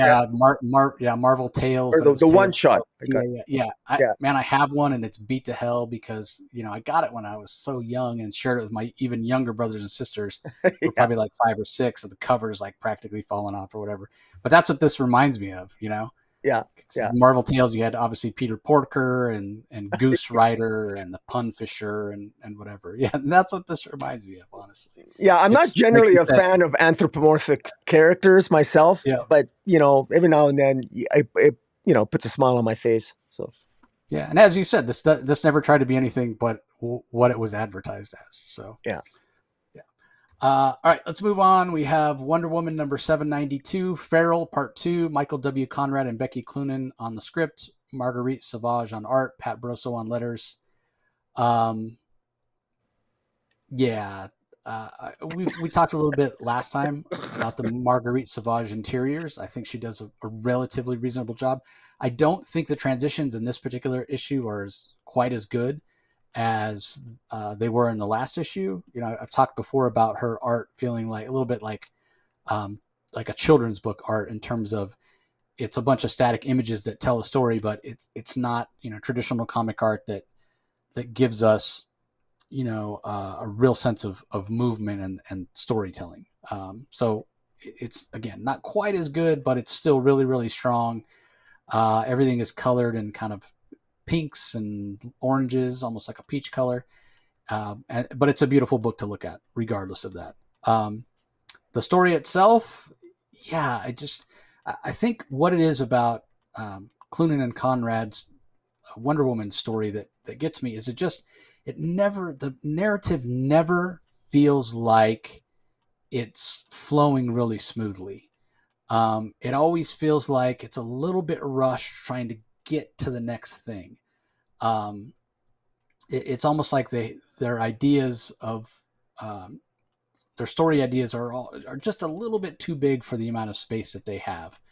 And the other thing that I'll say, and this is just a little nitpicky thing, at the end of the last story arc, we saw Wonder Woman show up. She was dressed as Diana Prince, and we're told, oh, it's a whole new era coming, and it felt very much like a callback to the mod era of Wonder Woman, where we weren't going to see her in costume. She wasn't really going to use her powers. And then last issue, the first issue of this arc, we saw her in disguise, and it seemed like, okay, we're almost getting there. And now this feels back to her using her superpowers, and it's not feeling like that mod era at all. And this doesn't feel like a new era, a new beginning, a new direction. It feels like the same old stuff that we've gotten before. And the quality's been a little inconsistent. But I mean, it definitely at the end doesn't feel like any sort of new era, new direction as Wonder Woman flies up to meet Superman. And she says, welcome home, basically. So I'm not sure what the point of that last page was in the last arc that said we were going to get a new direction, because we don't. And as far as the backup goes, let me give the credits real fast. Written by Jordi Belair, art by Paulina Ganushau, colors by Kendall Good, letters by Becca Carey. You guys are sick of hearing me say this, I'm sure. It's a quality story for younger readers who are interested in Wonder Woman, but in no way does this young Diana story belong in the same book with the regular story, because the tone is completely different. Just put out a one-shot of young Diana quarterly that collects these, or a graphic novel that collect once a year that collects all these, and stop shoehorning it into the regular book, because I think it's terrible if you're making somebody who's interested in these young Diana books pay so much more when all you get is 8 pages of the young Diana, but yet they're having to pay whatever it is, $5-6 for a main story that they're likely not reading. And for the people that are reading and enjoying the main story, they're not reading that backup story. It's just the target audiences are completely different. So save everybody the trouble and just stop putting it in there. So I'll keep saying that every time I have to read one of these Wonder Woman books. So anyway, what are your thoughts? Well, first I want to give a shout out to the covers. The cover B, I don't even know who the cover artist is, but it's Joelle fantastic. Jones. Joelle Jones. That's looks amazing with Cheetah having her arms wrapped around the neck of Wonder Woman. Looks visceral. Looks awesome. And there's a cover C by Orzu. It looks really, really good. There's a cover D, which I don't know who does that, of Cheetah, that looks very stylistic. It's not my style, but I'm collecting all the black. There's a Black Adam movie variant, which I'm definitely getting. I'm getting all the black movie variant covers, just like I got all the Suicide Squad movie covers. I am, despite all evidence to the contrary, I insist that Black Adam's going to be a billion-dollar movie. I want it to be. I want to wish it into existence, and I love the covers. And I actually got all the McFarlane action figures of it as well for Black Adam. I'm going to support the movie, and I hope it's good. Yeah, And Lucio Carrillo does the Black Adam movie variant, and yeah, the Cheetah variant's Crystal Kung. The Cheetah variant's a 1 in 50, yeah, and the Zoo Orzu is a 1 in 25. okay, yeah. Well, there's no. I certainly wouldn't. Yeah, I don't. I don't believe in ratio variants. I believe they screw the fans over, and that's just my own personal theory. But well, maybe I'll do a rant video on ratio variants. But in any event, the story itself for Marguerite Sauvage, her art, I don't mind it. It's a marked improvement. She continues to get better. You made a very astute observation that you've made it before about how there's not. It's her characters can be very static, but it is getting better. I mean, I even have a sense on the first page where that Cheetah is actually ripping the cage apart, and there's the battle sequence, the battle between her and Wonder Woman at first. I do get a sense that there's some action going on there, and it's better than her future state issues. Now, having said that, my issue isn't really with the art; it has to do with the story, I just at this point I just Becky Cloonan and Michael W. Conrad. It's so obvious to me that they're all over the place. I don't know where they want to go with this. They're trying to incorporate so many different aspects of Wonder Woman. They're picking and choosing as they go. It's inconsistent. It's all over the place. They're really trying to. They're actually. I mean, I can't believe they're actually proceeding with this ridiculous vile milk drinkers, and now they've linked Veronica Kale to producing this milk product that is that is creating mind control in some people. And we got the Escazita tribe, and we have Kale Industries involved in capturing Cheetah and manufacturing this milk for Dr. Psycho's machinations, who was defeated handily last issue. And for what exactly? I don't know. Most of this issue is totally wasted on.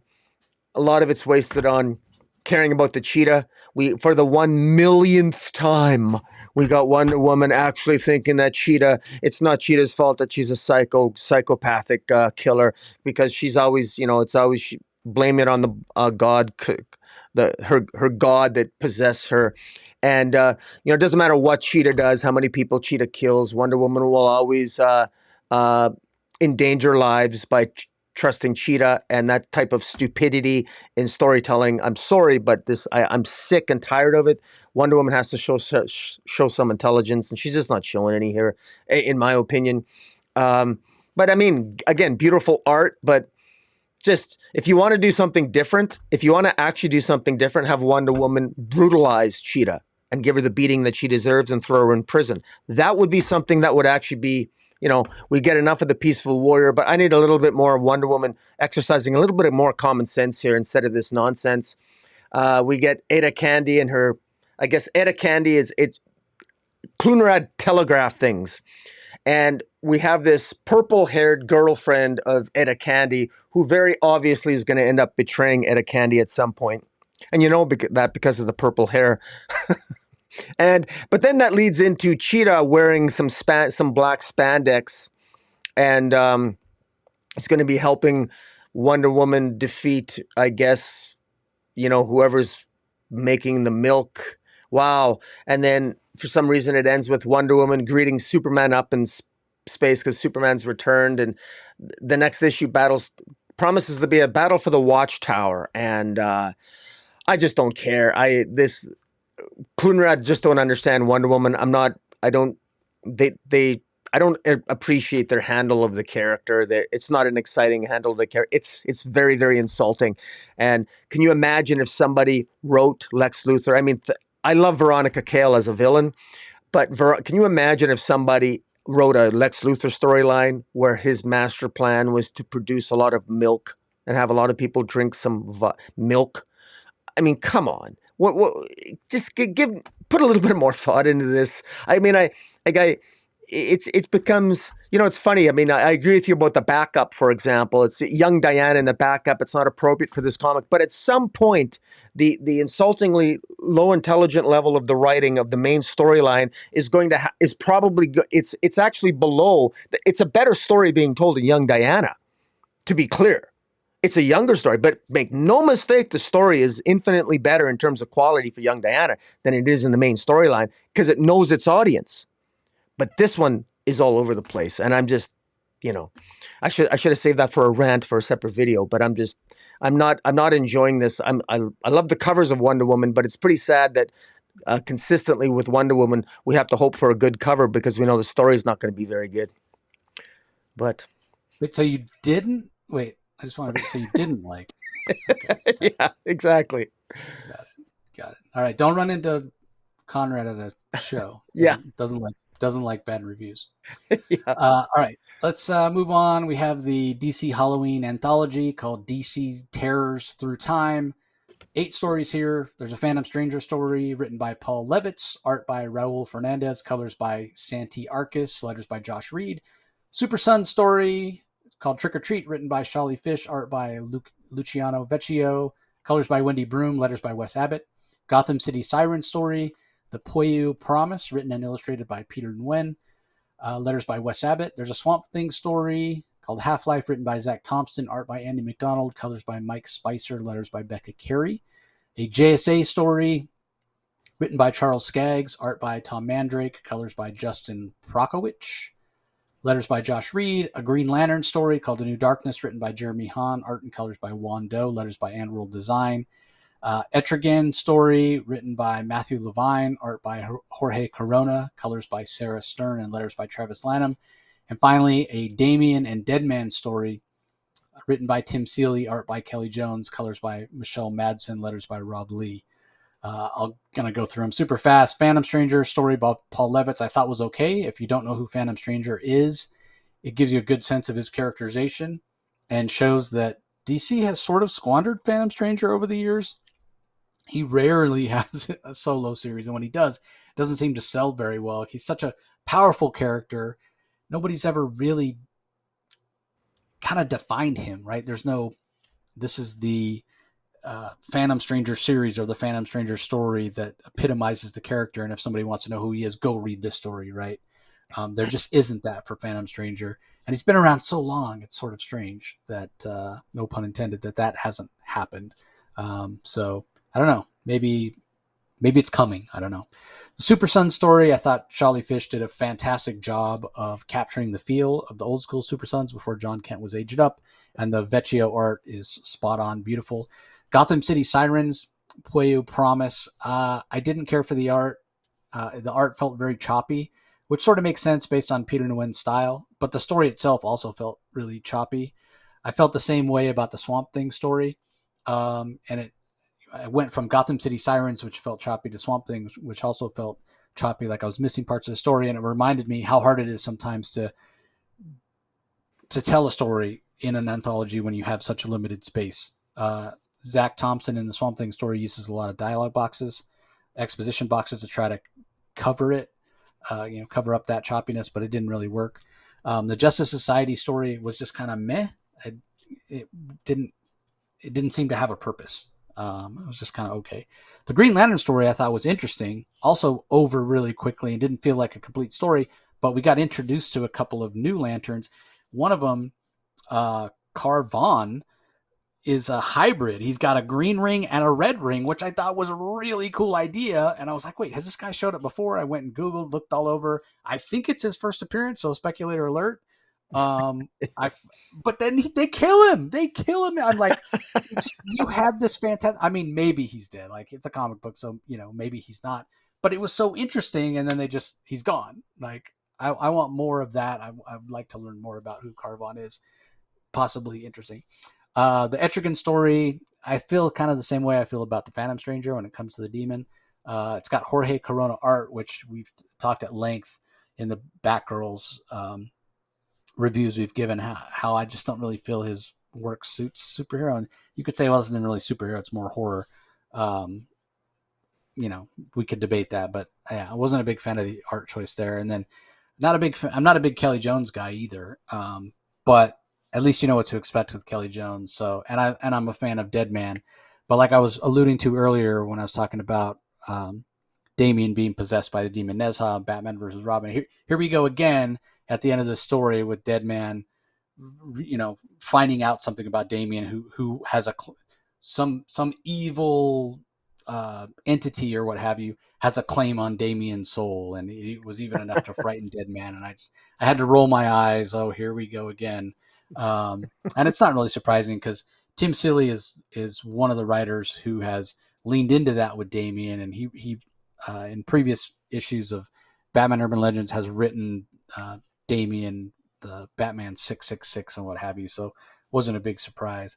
ultimately, I can't recommend this. Again, I'm not a big Halloween guy. I'm not a big horror guy. This feels like meh.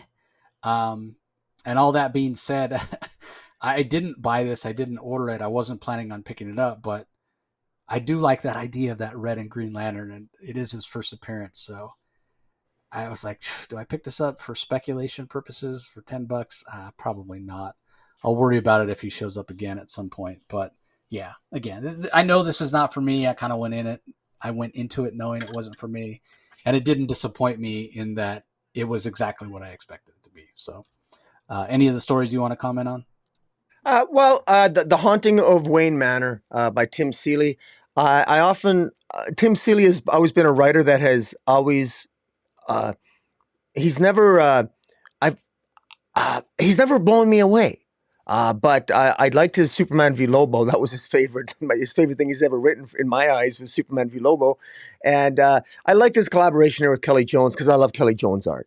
Because it's just Kelly Jones is the perfect artist for any Halloween tale. He's just got that creepy kind of art, and it really works. My other favorite story, I'm not going to belabor the point, is I really like the Super Sons story with the trick or treat. I thought it really worked well, and I love the fact that they dressed up like each other for Halloween, and then they end up helping the Justice League defeat some magical creatures, and they basically confuse the magical creatures by pretending to be each other. So it was actually a really fun. Super Sons story, and I want to give credit to the writer Charlie Fish for you know for entertaining me. I had some laugh out loud moments, and Luciano Vecchio on the art. I thought it was a lot of fun. You mentioned the Green Lantern speculator alert. Uh, I guess I'm not a Green Lantern. I'm a Green Lantern fan, but I share your question. Has that been done before? Can somebody wear a red lantern ring and a Green Lantern ring, have both willpower and the ability to overcome fear, but also have a lot of hatred in with the Red Lantern ring? It's an interesting combination. So I share your sentiment there in terms of how does that work? Um, it's I also love Gotham City Sirens. Whenever the art on Gotham City Sirens, I'm not I'm want to give a shout out to the artist. I really Peter, loved. I liked the art. I actually really liked the art. Wes Abbott. I thought. Peter Wynn. Oh, pardon me. Was that Peter Yeah, Wynn? Sorry, writer and artist. Sorry, thank you. Uh, I actually, it's impressive. It's almost got some surreal, almost realistic uh, uh, moments. It's even and the he, Yen must also be the colorist as well, because yeah. It's it's all painted. All his yeah. stuff is painted. Yeah. But it's impressive. I really liked it, and I thought I thought it worked quite well. So yeah, so kudos to that. But beyond that, the rest, I'm probably going to pick this up. I think for $10 for the Green Lantern alone. I actually enjoyed this. I actually enjoyed this one. I thought it's a good Halloween. I think it's one of the better ones over the last few years. So I'll be picking this up. Yeah, I will say it wasn't real corny like they tend to be, or hokey, or it Yeah, feels dumbed down. yeah. These are mature, yeah, more mature style stories. So, all right, up next we have Superman, Son of Kal-el, number 16, written by Tom Taylor, Cian Tormey on the art, along with Ruari Coleman. Colors by Romulo Fajardo Jr., letters by Dave Sharp. What do you think of this? I thought this was very. Uh, I don't think anything really happened in this issue. I was surprised at how how little any how little everything like nothing happened. like uh it's called Reunion, and basically Tom Taylor, he scripts a lot of character moments again, good character moments. A call back when John Kent is really young, and he's oversensitive because all his super senses are driving him crazy, and his his father comes to him and tells him everything's going to be okay, and he's reflecting on that. He's dreaming about his dad, and ultimately, at the end of the issue, his dad does come back because we know that Kal-el has returned from War World, and it's just a conversation with Lois. Lois misses her husband, and she talks about how she's used to working, and you know Clark will always keep her coffee hot while she's working because she always forgets and it gets all cold, and then most of the issue is just John reflecting and going out and doing a bunch of superhero things, you know, taking up, making up,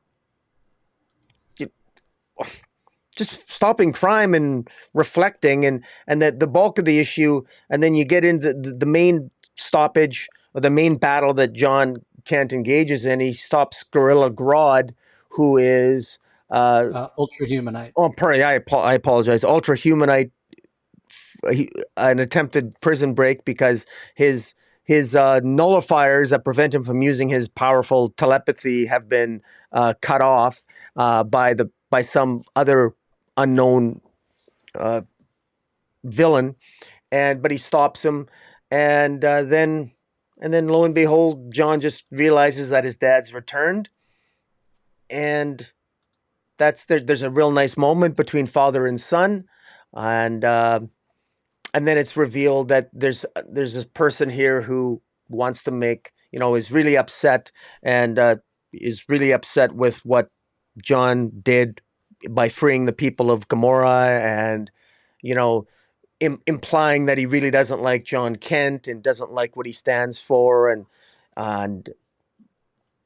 and wants to make him less special. And frankly, this was not a bad issue.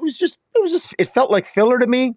And because I know this is ending at issue, I think 18, is it? Or I think it ends at issue 18, Yep. according. Yep. And then I'm not really I just want it to end. I want him to go have his adventures with Ultraman and get that. So, but I will say this. I want to make a general comment about this series in general. That there's talk out there about how this, some people will choose the narrative that this series failed. I don't think this series failed at all.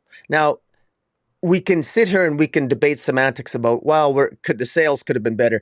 Yeah, I'm sure they could have. There's a lot of DC comics where the sales could have been better. That's actually a separate issue. But do I think that this series failed? No, I don't. Do I think that John Kent as a character has suffered because of this series? I would say no. I mean, you can the whole sexuality thing, that's a debate for another day. But really, I thought it was handled very well, very respectfully. He was still heroic. There was great character moments between all the characters. Tom Taylor had a good combination of action and character work, mostly character work. I thought the plot was kind of by the numbers, and I thought he didn't take. I don't think he took a lot of. I don't think he took a lot of risks in terms of the plot. I think he played it very safe, generally speaking. He started off maybe teasing that he was going to get political, but then this really never got political at all. Not really. It teased it a bit, but it really didn't. This was a series of John Kent's relationship with Jay Nakamura, and there was good character moments. And in that respect, I think it did what it wanted to do. It became inclusive. It told good character moments, good story. This is going to be a series that is going to be remembered, and I think, and have longevity, and have a shelf life longer than I think a lot of people give it credit for. And plus, DC's listened. We're going to get an Ultraman story, which is what I wanted, and better late than never, as far as I'm concerned. So, what do you think? Yeah, in general, I sort of agree with you. When you think about what happened in this book, yeah, he got a boyfriend. He freed the people of Gomorrah, took out Bendix. Argument could be made that Luthor had a hand in that. Other than that, not much happened. Like, really, this is issue 16. Like, look back at what happened. Really, not that much has happened. In terms of plot wise, character wise, you're right. Like, we saw John. I feel, as much as I said, I think the Adventures of title that's coming should be called Adventures of Superboy. Mm-hmm. He has, in my mind, he's come leaps and bounds in terms of, does he deserve to be called Superman? He's much closer to deserving that title. And if his dad decided to retire and he was the only Superman the DC universe, I would say, yeah, sure. I'm way more comfortable with him being called Superman now than not. My main thing with him not me not wanting him to be called Superman is just I don't like when two separate characters have the same name. If it's different versions from different realities, that's one thing. But I don't like that there's a Peter Parker Spider-Man and a Miles Morales Spider-Man. Call one of them something else. I don't like that there's a Bruce Wayne Batman and a Jace Fox Batman. Call one of them something else. And I don't like that there's Clark Kent and John Kent both being called Superman. Call one of them something else. But that's just my own personal thing. So I think this did succeed, and I'm looking forward to the Ultraman story as well, and I'm looking forward to the last couple issues of this. As far as this particular issue goes, I agree with you. It's all build up to that moment when Clark comes back, and you have that nice father-son moment. I think personally, for me, it didn't land with as much emotional impact as maybe it could have or should have, but that all goes down to timing, right? Like we've had other issues of other series. We had an Action Comics issue where he's already been back for a while. So I think if this was the first time we saw Superman back on Earth in this panel hugging his son, I think that it would have landed more. But it didn't, and that is what it is. On maybe a more important note, when did Pogs come back? You remember Pogs from back in the 90s? I don't know. You're referring to the variant cover? That's got it. You even see one of them tongue in cheek. There is called a cog. See, it's got. I mean, those are Pogs. When I first saw it, I was like, "What the heck are those things supposed to be?" Those are Pogs. Like, why? Pogs are Yeah. not back. Don't try it. Yeah. Whoever did this cover, please, for the love of God, don't try to make Yeah. Pogs happen. Hey, I again. still have my Return of Superman after the death of Superman. The Return of Superman Pogs. I remember they had a cardboard Pogs. I still have mine. I don't think.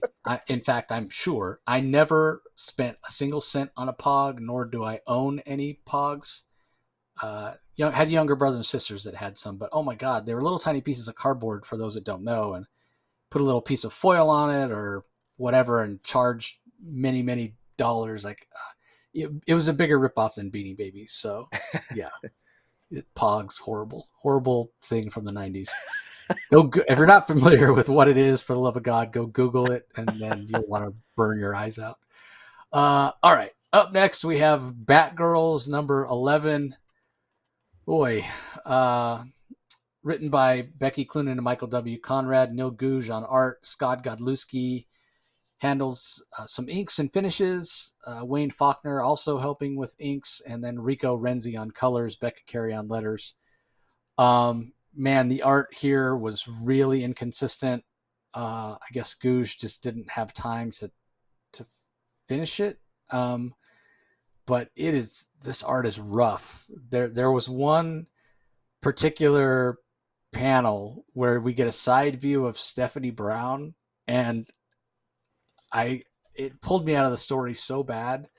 It's when her and Map's brother are at the tiger cage, at the zoo. And it's supposed to be a side profile of her, but you only see one eye, but she looks like a Cyclops. And partly because her mouth doesn't go all the way to the side of her face. I think go one more page, Rocky. One more page. Nope, I guess one more page. Okay. One more page. It was so bad. It's right before they get their lemonade cola. So maybe I had you go too far. For those that are watching us on YouTube, The lemonade cola. Keep going up. Keep going up. But yeah, as far as the story itself, we're still go one page forward. No, what the heck? Are you missing that page? I don't know. I'm just. Oh, there. I think you're looking. Is this the one? That's the one in the middle there on the left-hand side. What is wrong with her face? She kind of reminds me of Eric Stoltz in Mask, that Cher movie. Like, she's just like, her anatomy is all messed up. She just doesn't look right. But as far as the story goes, they're still trying to figure out who this Ripper killer is. There's some hints that we get introduced. I think it's a new character. We get introduced to a new Officer Brooks. And there's some hints that he's going to be the new liaison between the Barbara Gordon Batgirl and the Gotham City Police Department. We saw last issue that Barbara Gordon talked to Commissioner Montoya and said, "Yeah, I'm not going to break in, I'm not going to hack in and just steal information anymore. So I guess this is how she's going to get information." It seems unnecessary. Sometimes it's okay to hack in and take the information you need. It's for the greater good. I don't know why that even needs to be part of the story. But anyway, this isn't working. It's, again, much like their Wonder Woman title. It's been inconsistent, and despite Maps Mizuguchi showing up here, who I'm beginning to like as a character, even though I didn't read the Gotham Academy books. There's not a whole lot here to say, okay, you got to read this issue because of this or that. It's another one of those issues. Other than being introduced to Officer Brooks and seeing some bad anatomy, I don't know why I'm reading it. And then at the end, apparently we find out that this Ripper guy has been the Riddler all along. And granted, we recently in the Batman One Bad Day Riddler special, and again, that's almost like a Black Label type book or out of regular continuity. Yeah. But the Riddler is not really like a serial killer type, but yet he's the one that's been killing people. Why? Like, what's the point of that? Like, Riddler's never been. I don't know. I'm not a big fan of the way DC's handled the Riddler over the last 10 years, trying to make him more formidable and psychotic. I mean, he wanted money because he's a criminal and he liked riddles, and they've made him like this psychopathic guy. And now apparently he's a serial killer as well. And if he was leaving clues all along, why did it take him so long to figure out it was a Riddler? Like, I don't know. None of this is making sense for me. I feel like I'm missing something here. So, Rocky, please tell me what I'm missing. Like, what? Well, why is this good? I'm not going to be able to enlighten you.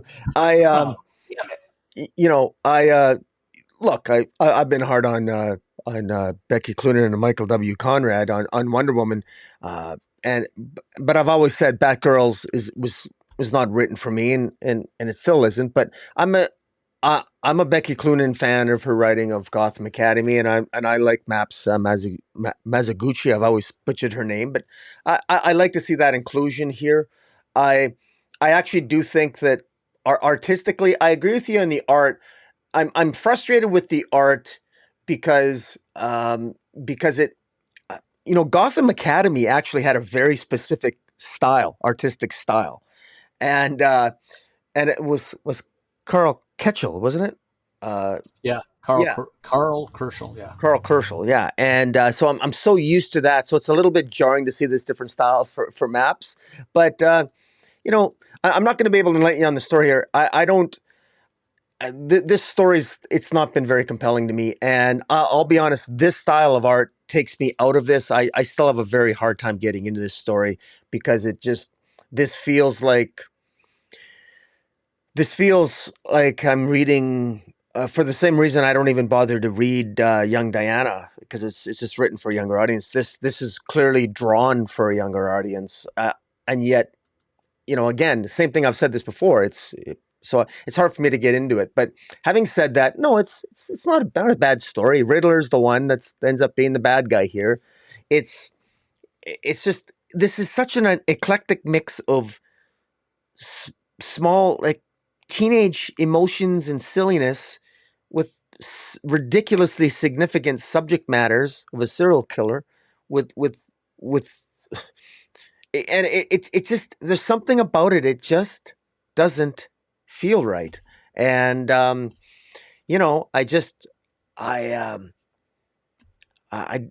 yeah, you know what? You're 100% right. I didn't articulate it well, but you're right. There's just something about it that doesn't feel right. The style, the art, and the subject matter, story, tone, whatever, have never matched.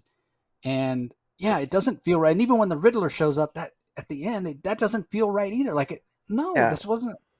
Like, it never was hinted at that it should be like, it's just not working. I can't put. Well, it should have been a big moment with the Riddler showing up, but the Riddler himself just looks silly, I guess. And I mean, look, you can say that about any Batman Rogues gallery, that they're all silly villains. But the reason what makes comic books work is the verisimilitude, that you can feel the terror when these individuals show up. But yet at the same time, Batgirls, it's not really a comic to create terror in the readership, is it?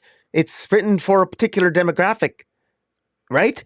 Or is it? And this is a comic book that continues to fail to find itself. And You know, the fact that I can't answer that question tells us everything we need to know. I don't. Is it written for who? Is it written for back? Is it written for Stephanie Brown fans, for Cassandra Cain fans, for Barbara Gordon? yeah, Is it written for older audience, people that are familiar with DC? Is it younger? Like I can't tell you who it's written for. Like, it makes no sense to me. You know, I can, as much as some of the other stuff is that we've read. You know, let's just focus on this week that we may have liked or may not have liked. I could tell you who it's for.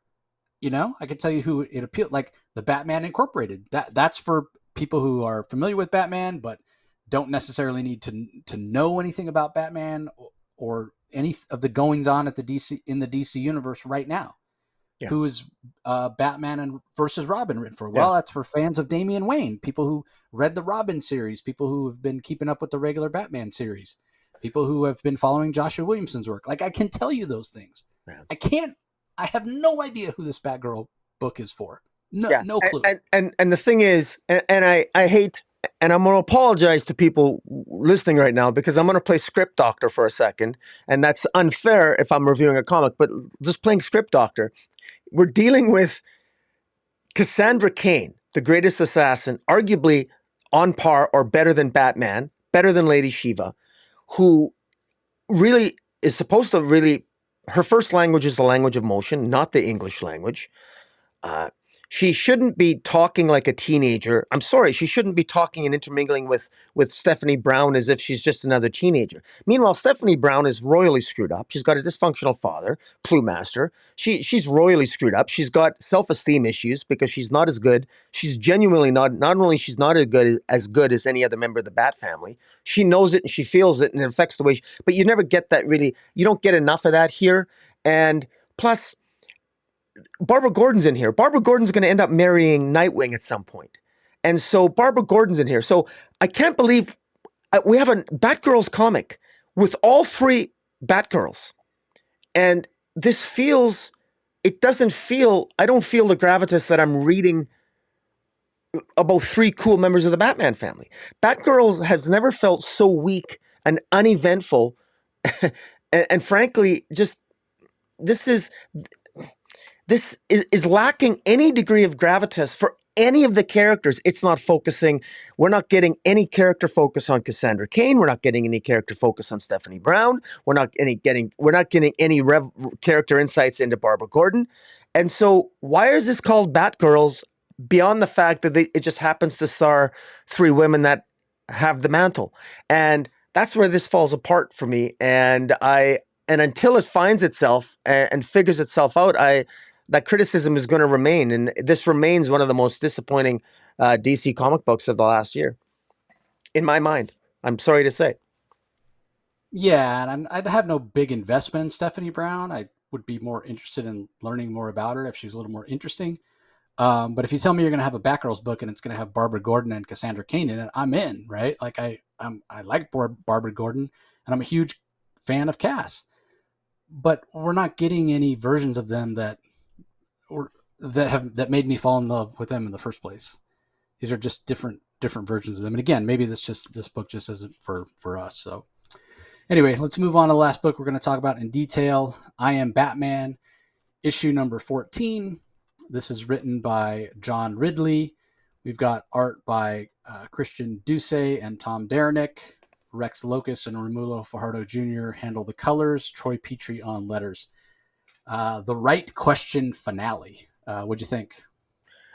Well, you and I have been enjoying this series for the most part. And sorry about this. I'm making sure I have it on. And this, I enjoyed this issue. I've enjoyed the journey of Jace Fox, Batman. He's in New York City, and him and the Question, Renee Montoya, are trying to solve the murder of Anarchy. Anarchy is a character that was murdered way back during Fear State, and we thought we knew who the murderer was, but it ends up being more complicated than that. And what I like what John Ridley has done here is that we've gotten an exploration of not only Jace Fox's character, but also Renee Montoya. Renee Montoya is, as the Question here, she's been sort of the sounding board for Jace Fox. I mean, in fact, she's given a lot of very good advice to Jace Fox. Jace Fox is, when he's risked maybe losing his temper, making poor decisions, Renee Montoya has been there. She's almost like a mentor to him. And I really like that interplay between them. And I think John Ridley, that was sort of an inspired thing for him to do because, quite frankly, Renee Montoya is a character that has a lot of experience. She's got a lot of experience as a cop, paying her dues in Gotham City as a detective. And during the Half a Life storyline, I think of Greg Rucka, Ed Brubaker, that classic Gotham Central series, which is frankly legendary status. It's fantastic. And she became the Question. And now here she is in New York City helping Jace Fox solve the murder of Anarchy. And what I like about this issue, what I got out of it, is this issue was really about actually Renee Montoya. In my mind, at the end of this, Jace Fox actually questioned Renee Montoya and said, "Was this all a test? Was this your way of testing me?" And she said, "No, this is my way of testing myself." Because we know that Renee Montoya is going to go from here into the new DC series, where Gotham PD, where she decides, I guess, become a detective again, or the commissioner of Gotham, or what have you. So some people view that as a demotion because they want Renee Montoya to stay the Question. And this is John Ridley's way of maybe trying to justify Renee Montoya's new role moving forward in the dawn of the DCU. As far as the story itself, we actually get, I think it's Tiffany Fox. Did I get the right sister? She I finally think so. I can't keep them it could be straight. Tammy I Fox think or Tiffany. It's one of them. I apologize if I get it wrong. I can be corrected in the chat. But in any event, Tiffany Fox ends up confronting some muggers, and ultimately ends up being confronted by one of the detectives who, ultimately, she gets into an altercation with, I forget the detective's name. I apologize, but the detective who's good friends with with Batman, and Whitaker. Whitaker. No, Whitaker's the male character, the male detective. It's the Oh, you're talking about the girl that she sits down at the table with. no, that's Haid. That's the one that Yeah. she's fighting. Oh, yeah. The bat. Yeah. I can't remember his I can't name. remember her name. The one that was gonna shoot at Jace, basically. Yeah, but in any event, it's we get some. Uh, Tiffany Fox wants so much to give back. She wants to be a superhero and going about it in all the wrong ways. And she kind of has a ridiculous looking suit, like a red jumpsuit with green goggles on or a green mask, and she's making all the wrong decisions. But I mean, very clearly, Jace Fox's Batman is going to end up with she's going to end up being the new sidekick for Jace Fox Batman. And at the end, they get video surveillance of Tiffany doing this fighting, and Jace Fox right away, he recognizes her when he's shown the footage by the detective, and he says, "Oh damn!" So he knows his sister is probably the one who's up to no good here, and it ends with this issue ends with the tease that the next crisis is going to be the next issue is going to deal with Dark Crisis of the Soul, because we note that Jace Fox rejected the call to arms that John Kent tried to get him to join the fight in Dark Crisis, but Jace declined, and there's going to be fallout from that next issue. So all in all, it's not a bad issue. I don't is this headed for cancellation, this series? Do you know, Jace? Not that I know of. Yeah. Okay. Because Selling pretty well, and yeah, I mean the thing that's really strange is, Whitaker, who Jace has gotten along with all along, says something to him about, he sees the footage, he recognizes his sister.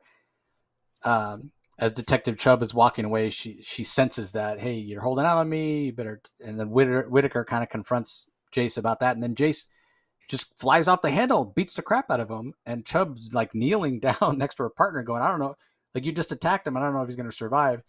And then that last panel you had up there, we see that there's like this yellow glow in the eyes of Whitaker, so some hint that he's possibly possessed by somebody. Maybe it's Psycho Pirate. We saw him Detective Comics recently. Like that just seemed a little out of character for Jace to go off like that, but not too far out of character. But still, it's like, this guy's supposed to be a hero, and he goes off. So yeah, remains to be seen what will happen there. I suppose it does. Him acting that way and not being really established as a true Batman, as a trustworthy Batman. Yeah, it kind of plays into that, and it plays into something that Renee Montoya said earlier on in the issue when she talked about the gray, right? Like, things aren't black and white, they're gray. We get her reasoning, like Rocky mentioned, of why she didn't take the job as police commissioner in New York City and goes back to Gotham, which makes sense.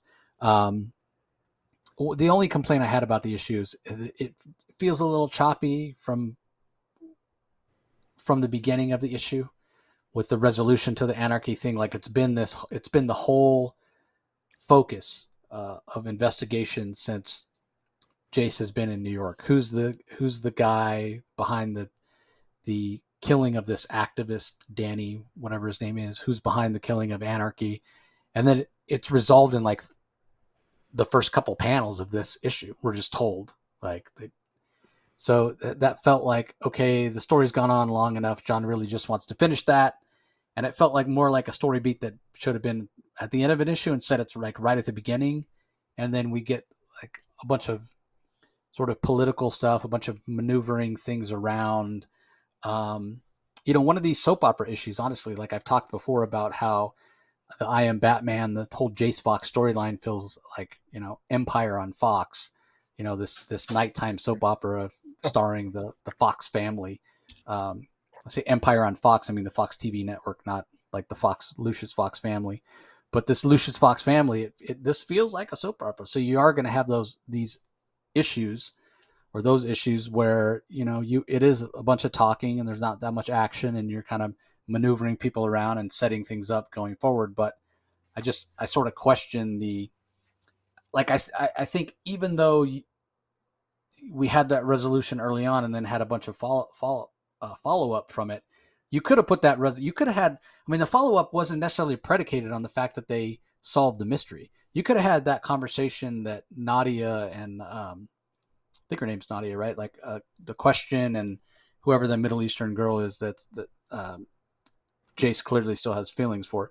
You could have still put that at the in the same place, but had the resolution with who killed Anarchy at the end. Like, there's nothing that happens at the end that you couldn't have swapped stuff around. Yeah. So I don't know. It just felt weird to have that resolution at the beginning, and then the rest of the issue, it makes it feel even more like afterthought or epilogue.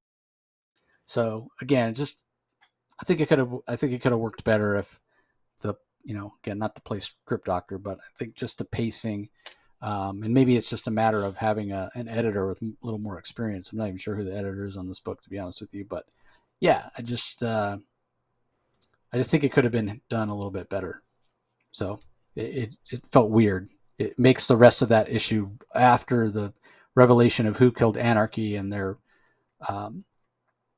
taking him down, it makes the rest of it all feel like epilogue. So, but overall, I'm enjoying this series, despite the fact that Jace Fox needs a different code name. All right. So that's going to do it for the books we're going to talk about in detail. There are a couple of other single issues that come out this week. The Batman and Scooby-Doo Mysteries has a new #1. For why, I couldn't tell you, but it does. So if you've been waiting for a new reboot of Batman and Scooby-Doo Mysteries, so you can jump on, there you go. You can start with the new #1 that's out this week. Also, The Flash, The Fastest Man Alive, #2, which is the second issue of the series that's a prelude to the movie. I read the first one. It was incredibly boring. I couldn't bring myself to read this one. Problems with Ezra Miller notwithstanding. So I didn't read it. I have no idea if it's any good or not. He just I can give a quick summary. He fights a villain called Tar Pit that you see on the cover, and he learns to control his vibrations better so that he can vibrate through objects and rescue people and bring people with him through walls. And I think that's a power that we're going to be seeing in the movie. That's what the point of the issue was.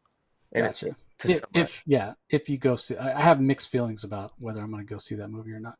Yeah. Anyway, there are a few collections out this week as well. Wonder Woman Evolution hardcover is out. DC Horror Presents Soul Plumber hardcover is also out. And then one that Rocky highly recommends, Teen Titans Academy Volume 2 Exit Wounds also has a hardcover. Yeah, right. If you listen to our reviews, you'll know how Rocky and I were both a giant fan of Teen Titans Academy, Tim Sheridan's work, and Red X is our favorite character in comics. Not even in comics. Red X is just our favorite character of all time, anywhere in any sort of fiction ever. So take that for what you will. Anyway, so you're going with Batman versus Robin as your book of the week. I'm going to give the nod to Batman Incorporated. They're both very much worth your time. Honorable mentions for Batman Urban Legends 20, which has a couple of fantastic stories in it. And if you're so inclined to pick up DC's Terror Through Time, there is the first appearance of a Lantern who has a green and a red ring. First time I think we've seen that. I mean, we've seen Kyle Rayner, and we've seen other Lanterns, Hal Jordan. I'm drawing a blank on her name, but Sinestro's daughter was a green Lantern. Saranac?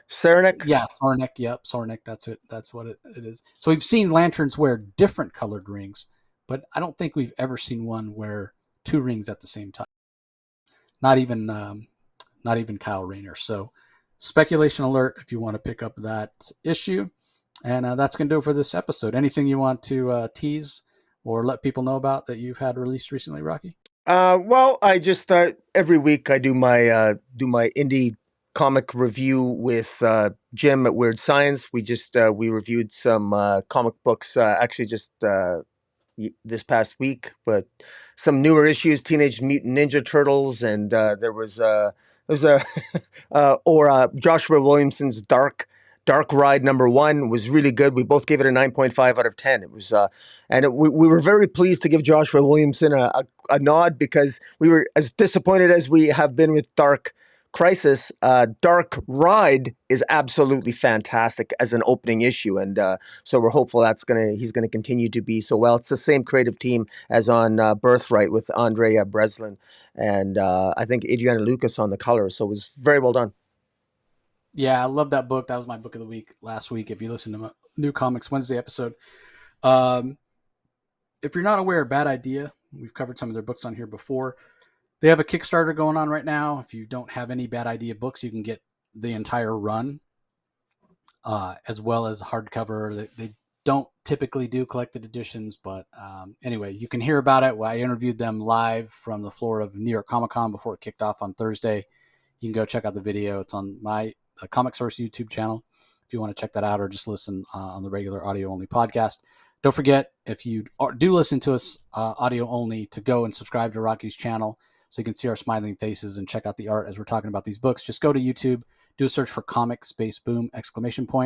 And then do all the typical stuff. You guys know what's up. Subscribe, like, comment, all that sort of thing. And yeah, go to wherever you find podcasts to find the Comic Source. You don't miss out on any of our audio content. I'll have another crowd-funded spotlight that goes up the same day as this, that's talking about a Zoop campaign that kicks off today, October 11th. So be sure to look for that. And then look for our New Comics Wednesday episode tomorrow, spoiler-free as always. So we appreciate you guys joining us, and that's going to do it. So we'll talk to you next time. Catch you later.